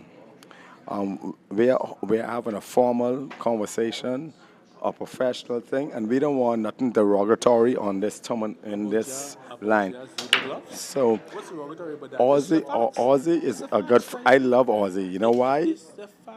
Because Ozzy should talk about no one glove. We've never seen a glove like this before. Yeah, well, hold on. Well, Ozzy shouldn't talk about my glove. All right. Could you please tell the viewers about this glove? Is this a unique glove? But this should be a conversation. Yes, it is, because you're wearing it. Yeah, actually, Nigel has on the prettiest zebra striped glove I've ever seen in my whole entire life. It's a distraction to the players. This is a way of shocking. I think it is. It's basically the song of fingers. We're going to report this to the president of the league. Mr. President, I hope so you're listening, because a glove like this should not be worn on game nights. I'm telling you, it is a distraction to the players. I think it's a form of shocking. All right. Now, gentlemen, and if any lady listening to the podcast, a woman bought me this glove. Never, when any of your girlfriends or wives in the States, you ask them to buy you a pool glove, because they will buy you something they like. Pat, excuse me, Mr. Carey, Mr. ERO Pat. A lady friend of mine purchased this for me. Have you ever, and we're going to digress from pool a bit, have you ever, when a friend of yours, who's a lady friend, of course, is in the United States of America? Ladies and gentlemen, if you're listening to the podcast, you have a bunch of losers right now on the mic. Okay, I lost my game to Keith Todd. Keith Todd beat me the first round, and then you had Nigel. Nigel lost his game, his first round, so he's in the loser bracket. Then we have Gino. Also, you had Gino. We're going to bring a few of the losers on and find out what happened during that game. Gino, you mind telling the viewers what took place during your game with Pat? Well, Pat played pretty good. He had 2 runouts. One of them was off of my break. I broke dry 3 times, so can't really expect a win like that. And from you break dry, your opponent is able to take control of the table, so you're almost always gonna have the tougher go with it. That's basically what happened to me. By the time I really got a chance at the table, I had control, and I struggled. I gotta give him all the props in the world for that one. Well said, Gino. Thank you so much. Well, ladies and gentlemen, there you had it from Gino. And also during my game, I played Mr. Todd. I don't know, he had just taken his energy pills, and he had more energy than a 16-year-old. Okay, he was able to focus when he played me. But right now, as you can see, the pill is actually wearing off. And he actually missed a whole ball that was in front of him. I don't know what happened there, but I should have played him second. And we're going to try see whether or not we could get Harold there. Harold is one of Miko's minions, and he was actually worshiping Miko. I saw him worshiping Miko when they were playing. I don't know what it is with this, but he is one of Miko's minions. Okay, the way how he played. I talking about, ladies and gentlemen, it was very much uncharacteristic for my teammate. He is my teammate, mind you, and I've never seen him do this type of action before when he was playing Miko. That was, ladies and gentlemen, if you could have seen the shot, Roger played a wonderful shot before the 8. Now he's on the 8, and he just made a wonderful shot. Roger just won that game.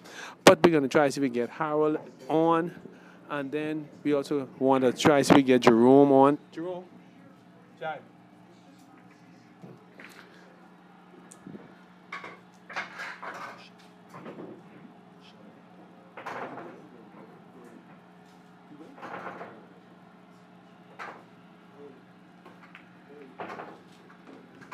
Ladies and gentlemen, yeah, we have another up-and-coming great shooter. We have Terrell here. Terrell, who did you beat, and what were some of the things that you did to win your match? Well, at first, I gave away a few games. I played Furley. Okay. And the first game, I beat him the first game. Yeah. Then he had me down 3-1. So I went 4 games straight to beat Furley. It was a tough match, you know, man. I had to stay focused. So I'm just waiting on my next opponent right now.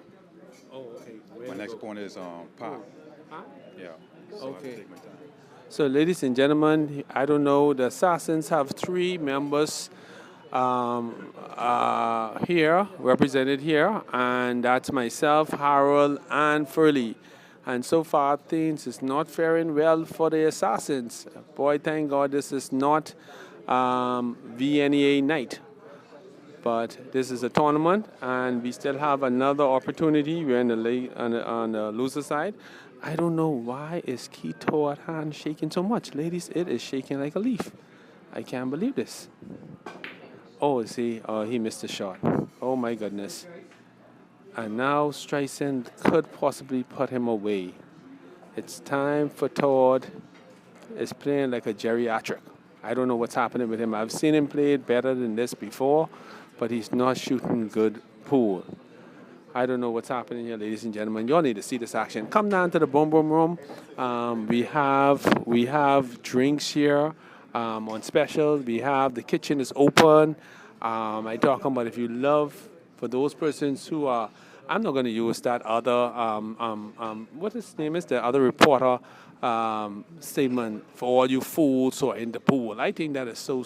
I mean, it's a show. So I would probably use something different, like for instance, those persons who love the game of pool, come and see the action, what is happening.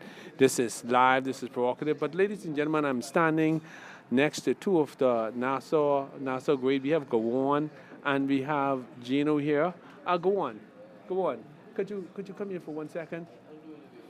Okay. Ladies and gentlemen, I don't know. He say he does not do interviews. I don't know what it is, but you know, when he was number one, he was quick to do interview. But I don't know, it's because he is way down the list. In fact, let me go back now to the list of players who's now leading the NVA.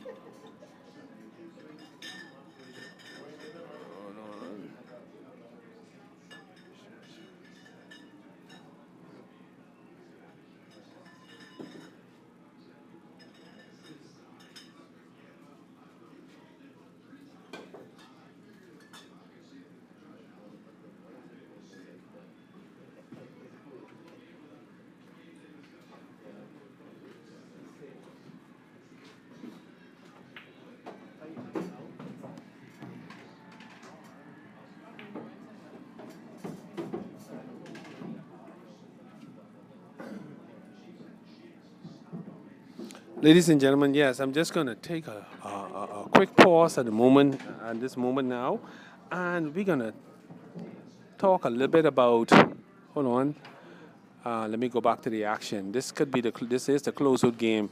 We have Streisund now, he's now looking at the deuce ball. I think he's going to play the deuce ball, and then, oh no, he's actually playing the six. He played a safe. Oh, Streisund is a man of my very own, at my very own heart. I talk about he played this safe on Todd now. What is Todd going to do? Todd is a master kick ball. He could actually use the bottom rail and make a kick shot to the side pocket, but no, he's going up the rail, and he's going to try see whether or not he could make that kick shot. Oh man. Let's see what Todd does. I hope so he makes contact with the ball this time, because it seems as if, I don't know if it's eyesight or what it is, but he has been missing a lot of balls recently. Okay, there he goes. Oh, he missed it a mile away. I don't know what's happening there, but he missed that. You could actually, a jumbo jet could have gone between the space of where Todd missed that ball. Ladies and gentlemen, this is live action. Streisund is now, he has a table all to himself. Let's see what Streisund does. He's going to start his run. Look like he's going after the 5 ball. But I think if I was playing that shot, I think I would have looked at the 4 ball. Yes. He's going for the 4 ball shot. Let's see whether or not he's going to play that shot, or whether or not he's going to try to see whether or not he can see a different pattern to his play. Okay. Oh, he calls a safe. He's going to save him again. Oh, what? Oh, he missed the shot. But he played a safe. That was the shot he called. He called a safe. I don't know what he's doing. He's burying Todd right down with the safe. I played him a few safe game, and I had him a little bit wobbly at that particular moment. Now look like he's almost on the ropes, ladies and gentlemen. He's on the ropes.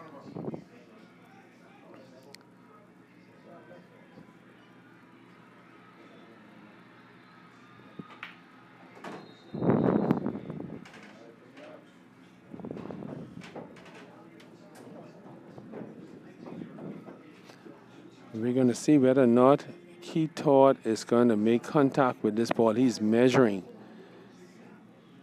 I don't know what type of tape he used, whether or not it is a Stanley or whatever type of tape this is he used. But if he doesn't have one, he need to get. Ladies and gentlemen, please, somebody, if he missed this ball, I would advise somebody to please go and purchase Keith Todd a Stanley tape. He would need a Stanley, okay? Because his tape measurement is actually off. Let's see whether or not he gets it. Holy cow! Wow! Todd actually made contact with his ball. Way to go. Every so often, Todd just make a kick shot, you know? So Streisund, okay.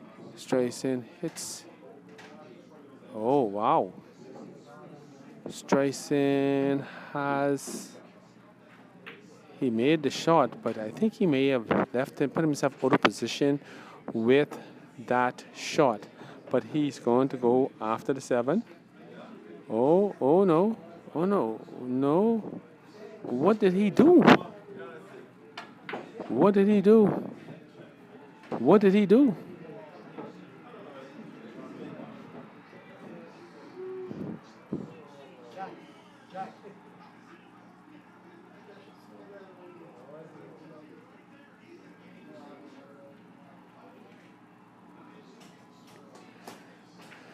Ladies and gentlemen, Todd is going after.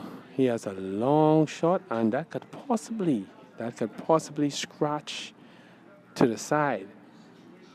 Very few players could make that shot if he's taking the ball straight up. Okay, he have to go use high right to follow through with that shot, and let's see whether or not he makes the shot. Oh, just as I feared.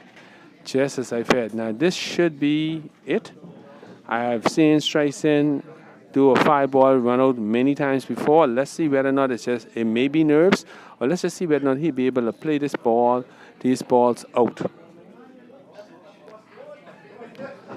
Let's just see. Okay.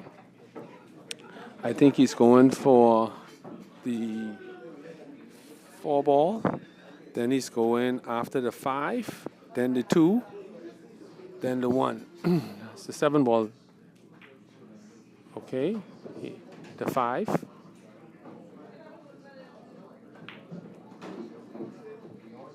Oh, wow. I don't know what it is. Like, these guys just can't run off 4 easy balls. So now he's going to try. Oh, no. What is he going to do now? This is for the win, ladies and gentlemen. Both players has 3 games. This is for the win. Let's just see. He's going to try, see if he can come around. Oh, okay. Okay, I think he hits it perfect. He did. He hit the shot perfect. So now let's just hope that he does not bubble, because I've seen more bubble shots today than is in a pack of bubble gum. Oh, he hits it beautifully. Now, let's see whether or not he could actually hit a real shot. And the shot, he could close it out. It is finished. The battle is over. Oh, it is finished. It is finished. Ladies and gentlemen, that is it. Streisund, could you come here, please? Streisund. Ladies and gentlemen, we're going to have Streisund come right to the mic right now. This is live. Okay, this is live, ladies and gentlemen. Streisund, could you tell us your views about the game? We noticed, first of all, tell us your views. Well, I was playing a worthy opponent. Thought is. Oh, by the way, first of all, happy birthday, my friend. Thank you very much. I really appreciate it coming from you, sir. Yes. Yes, Keith Thought, as we all know, is a very seasoned player. He knows the game in and out. And I think initially I was too relaxed shooting him, and I didn't bear down on him. I somewhat take him for granted, which I shouldn't. I was shooting him too relaxed. So he went up 3-2 on me. Pressure started to hit, so I had to bear down and play a little bit of Aussie pool on him. Yes. And I prevailed. Yes. And Aussie, I want to thank you for the lessons that you gave me over the months. You know, you a worthy adversary like Eugene and what's that other fellow named Furley, yeah, who likes to play those safe. I appreciate they all playing that on me. Caused me to elevate my game a little, and I could reciprocate and do it back to other persons. Yes. Well, I noticed that, especially during the last game. In fact, I saw where the energy pill that Todd took earlier during our match, I saw it start to wear off because I saw him miss a ball to give you the third game. When he missed, I mean, he missed the ball cleanly. He made him make the cut, and he gave you ball in hand, and you was able to hit one ball up there, but you bubbled the 8 ball, and then you still able to, you left him a little bit hard, and you gave him a difficult shot, and he was able to line you up straight for the 8 ball, and then you closed it to make it 3. Then I saw where he missed another ball, whereas the jumbo jet could actually fit between the space that he missed the ball. Really, I wouldn't know what is going on in his head at that point in time, but you know, he did have opportunities that he could have capitalized and win the game, but I mean, it is what it is. So he still came out victorious in this. But congratulations, my dear friend. And now, who's your next opponent? I have no idea. I think it is Go On, maybe, depending on their match. I don't know who he shot at yet. So you're prepared now for this match? Yeah, let's Go On. Oh, Go On. Okay, so best of luck to you. Thank you very much. Where's Mr. Todd? Mr. Miko, I have a question I have to ask you quick. I'm glad that you're here. Okay, this call came away from, I think, North Carolina. Atlanta. Marcio wanted to know, what do you think about him and his game? Marcio is a really great player. I haven't seen him play it in a while, but I know that his game is definitely elevating. But he's a really good player. Would you like to see him very soon? I would love to see him. If he needs a ticket, tell him give me a call. Thank you very much, sir. Marcio, hope that you're listening. Miko made his comments about you. But I'm going to go straight into, whilst we have a little intermission, I'm going to look straight into the NVA top 15 players.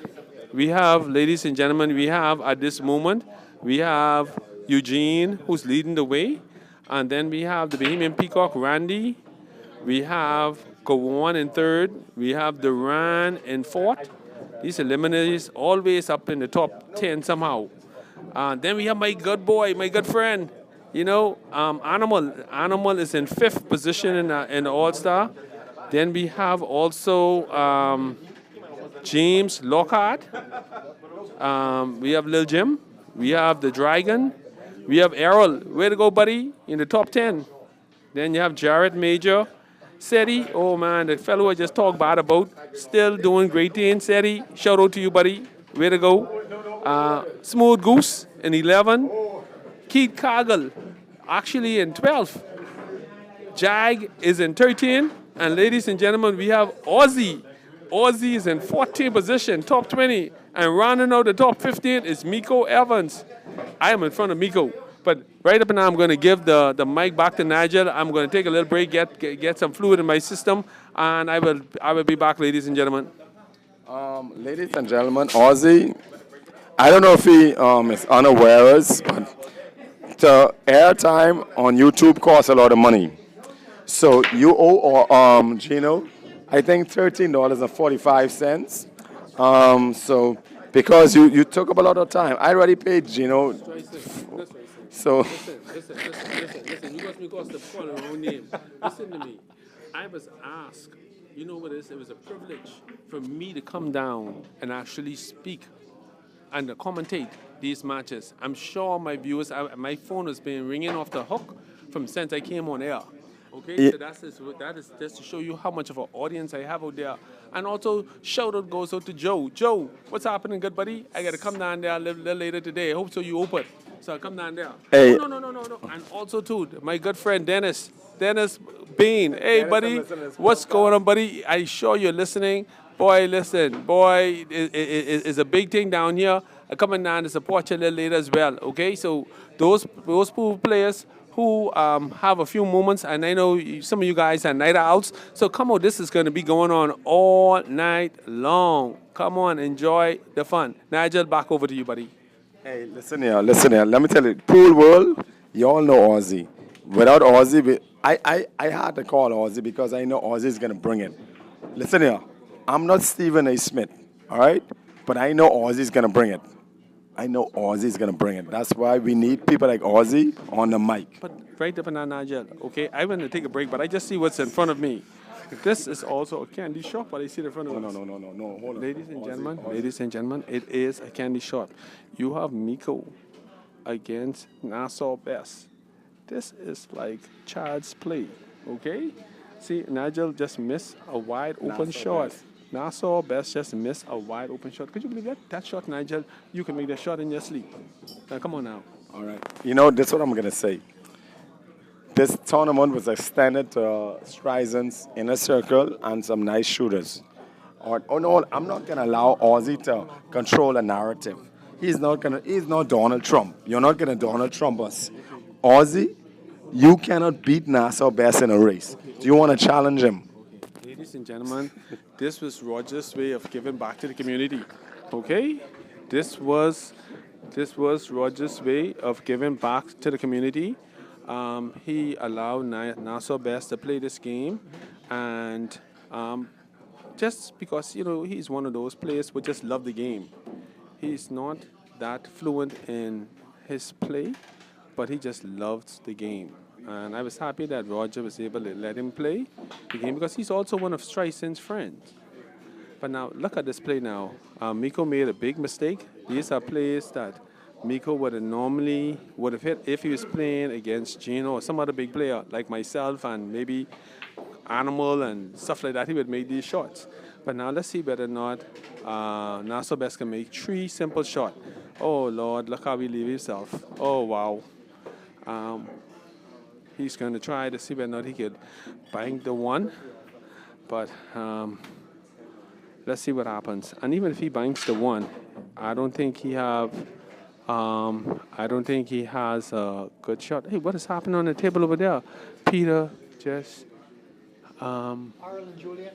Oh, Peter just got upset, ladies, and Peter has left the building. Oh, wow. I think, is that finished? Yeah, 4-1. Peter won? Peter beat him 4-1? Oh, Roger just beat Peter 4-1, and Peter has left the building, ladies and gentlemen. Peter's left the building. Like I said, Roger Major 4-1. yes.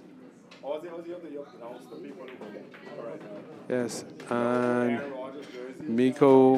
Miko just won that game. Like I said, ladies and gentlemen, this is giving back to the community, and Nassau Best is down 1 game. It's actually 1-0 in a race to 4.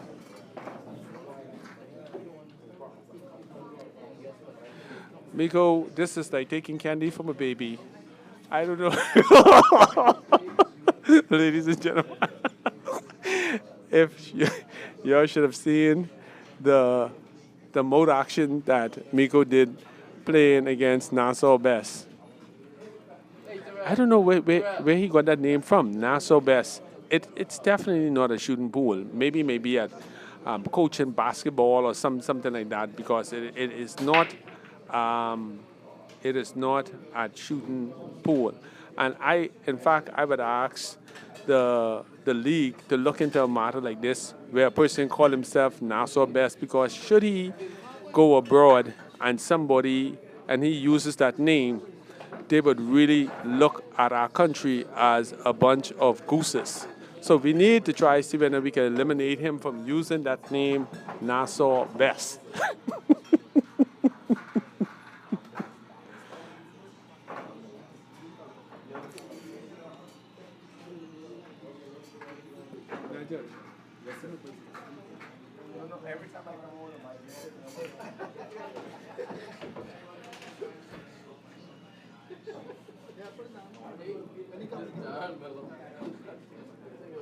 I'll be rounding also, right?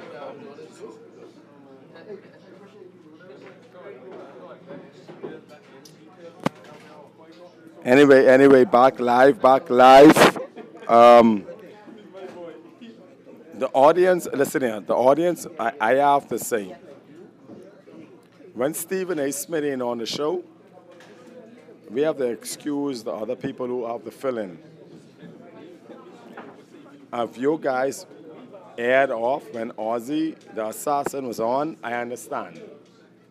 Because Ozzy is not very good at this. Ozzy is very self-centered, and he like to talk about himself. Nonetheless, hold on. But now let's get back to pool. We have Roger, who defeated Peter handily 4-1.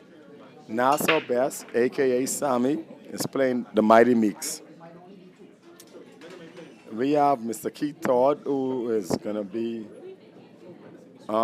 he's moving through. We have the great Gavon. Gavon is waiting for his game. And, hey, Gino, who Harold playing? And Harold is playing Julian. It's game one on the adjacent table. But you know what? It's a great experience today. Anyone who wants to call in, we have a call-in show. I don't have a number. Find a number. You can drop a tag for your business. Whatever, we'll give you free advertisement today.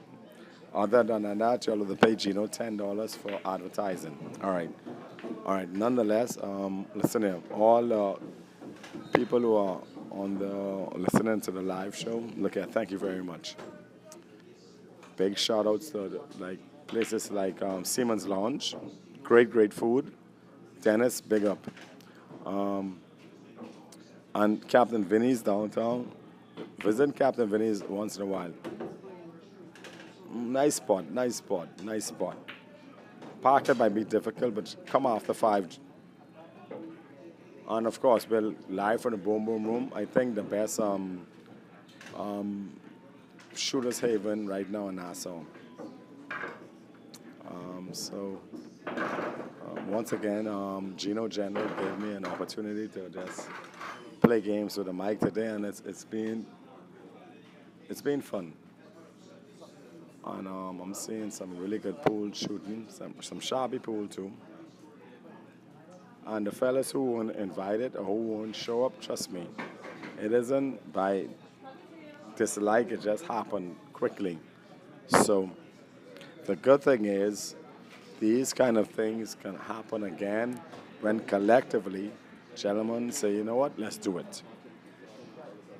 And you could do your own little private thing and select your own set of players or what have you. But all right, with no further ado, we're on game 2, Meeks against Nassau Best. Meeks has a commanding 2-0 lead. He's in a roll. I think he's the hands-on favorite to win it all. He's shooting good pool. He's in top form. You know, I don't know if this is the Kentucky Derby. I'd say, man, that's the horse to bet on. Yeah, so he's shooting really good. But we have some guys on the sidelines who are waiting for their chance. But other than myself, I'll bet on Meeks right now to win it all. No, but Duran is in a cut too. You know these. Listen here, we have a lot of killers in the area. All right, so and we ain't in Russia neither. But a lot of killers in the area. Huh?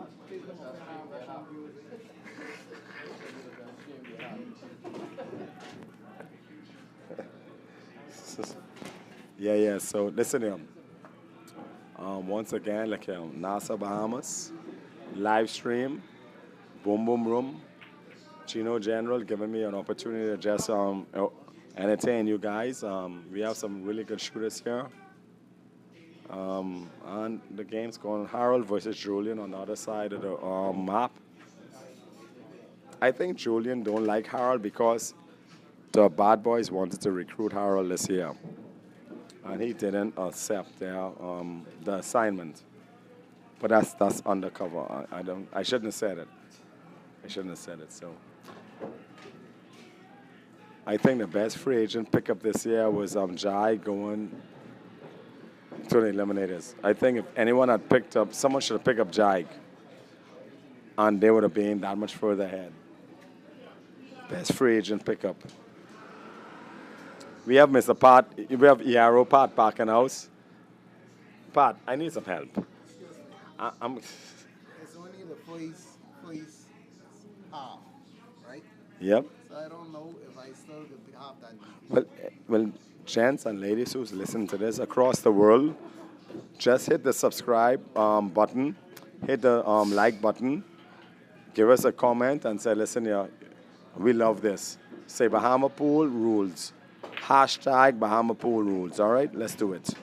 All right. So, nonetheless, without further ado, I want you all to talk to. I want you all to talk to Mr. Pat Carey, one of the best shooters, and speak to you all for a second. Come on, Pat. Go ahead. It's Billets, Bahamas. Give them some knowledge. One of the best Caribbean country right now on level with any players in the world. We could deal with them. And we dealt with them for years. We always travel. And yes, we always come top 5, first, second. We have players there compete with the masters and some of the pros. But I think if they introduce it as in really push it forward as Mr. Major in Long Island is doing a well job as in getting the young players up and running to compete with everyone, especially as in going over to the U.S. and competing in junior leagues. And it's excellent. That's, that they're telling you where as players, as all I am, are really proud to see that players as young as them is focusing in the game and doing well, even traveling. And I give props to Mr. Major from Long Island, 100%. His club and his pool hall where he added on and have the top and the best tables right now. And, I give it up to him because through traveling, my first time experience traveling to Long Island, to see the experience and the know-how he have, his state-of-the-art pool room, I really was impressed. His villas was very nice, facing the seafront and all of that. But, it's him and his wife love the game. Long Island players love the game. The young set, as in we need more young players in Nassau to do the same as what the players doing. But first school is one of the top, and recreation is pool is the next step. But everyone is doing well in Long Island as the young players, and I see it, I watch it. I'm one of the good players, not the best player, but one of the good players what I can handle myself. But seeing that the experience, seeing that and knowing that these players and these youngsters are doing a great job and bringing pool back to the level where we will see ourselves on the map every time when we travel. Once again, this year it's from we open back up. I see myself doing some stuff, concentrating more, trying to make EROs every game I play. But with my teammates backing me up and I backing them up as letting them know, hey, everyone know what you get hired as a player or team pick you. You get hired to do a job. Everyone just do a job. Focus and just take your time and practice whenever you could. Just continue practicing the weak shots you have. Uh, the weak shots you have, which you need to continue focus. If you have to go back to basic, go back to basic. Pool. But in that, it's nothing else I could say about the pool. You just continue practicing and have fun. Uh, Focus when you go to the game, and just focus and just blank out everyone around you, because if everyone distracting you is going to be a game which you can kind of win. So just blank out everyone with around you, because right now we get certain clubs where a lot of people will be in. So the noise and everything will be there. And if you have a chance to get in a place where no one is, continue practicing and do well. Continue cutting, jumping, or whatever. And stay focused in your game.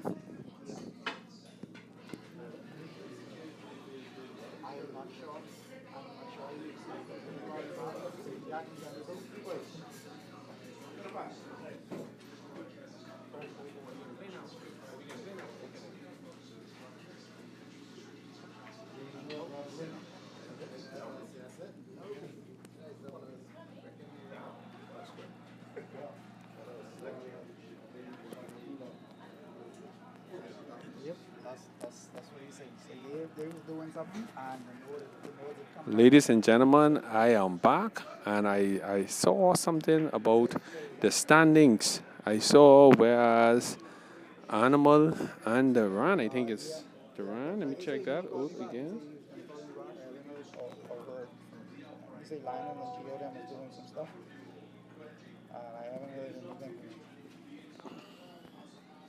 I don't know how this point system is, but according to what I see, I think the Animal with this percentage should be ahead of the Run. But so if you look at it, Anderson is actually in fourth position, not in third. So Animal, boy, listen, yeah, you're doing some big things, but you keep up the work, buddy. Keep up the work. And also too, I noticed in a matter of 4 minutes, Nassau Best is out of the, actually he's on the loser side. That's the quickest match I've seen. The other quickest match I've seen is when Tyson knocked out those earlier boxer. The taxi was still running, and he knocked them out. That is exactly the same way how Nassau Best was knocked out. Nassau Best, come here 1 second, please. Ladies and gentlemen, we're gonna be interviewing Nassau Best. And Nassau Best, this is the quickest match I've seen, the quickest loss I've ever seen in my entire life watching pool tournament. What happened to you during the game? Just tired, ready to go. You were tired, you ready to go. So you actually sang those 8 balls in for Miko Evans? That's what you're saying? Basically. Okay. Lady, excuse me. You need to not call him Nassau Best. Call him by his real name. What's your real name again? Nassau Best. It can't be Nassau Best, okay? I said that you would embarrass us if any foreigner hear you saying Nassau Best and affiliating yourself with pool. You don't need to do that, okay? Ladies and gentlemen, there you have it.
Nothing wrong with that.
He said he find the cat. It looked like it was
Short game, SG, no?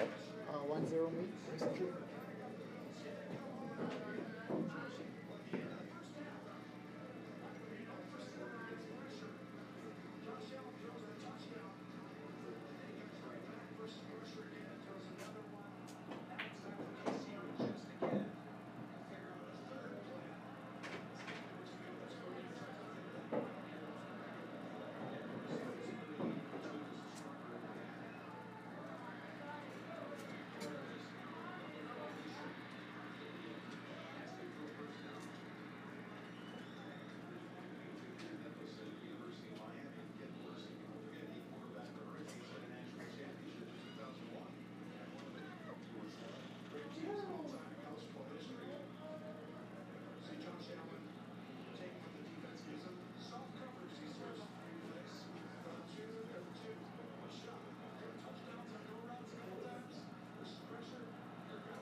I can get away like that, man.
Really?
Okay.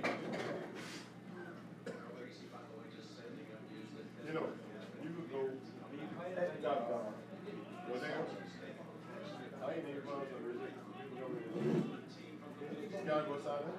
Anyway, let me know. Now, I think you got the fucking music. Yeah, I need some music. Don't turn up. Play a song. Not the song. You ain't want music. Yeah, music on.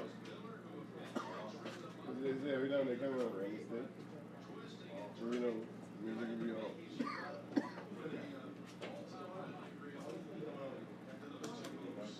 Anyways, they need to be all right, right there.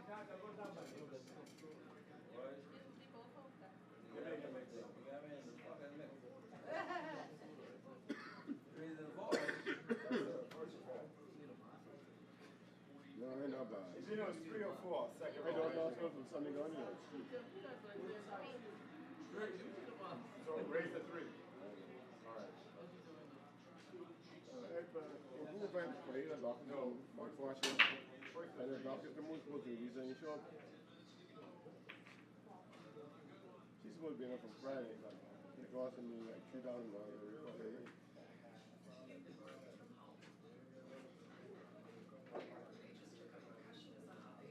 Ain't no problem, but it's just an administrative EMH. He didn't cut that bill down. He third in charge of son. Second in charge of son. He ain't doing good, guys. He ain't doing good, guys.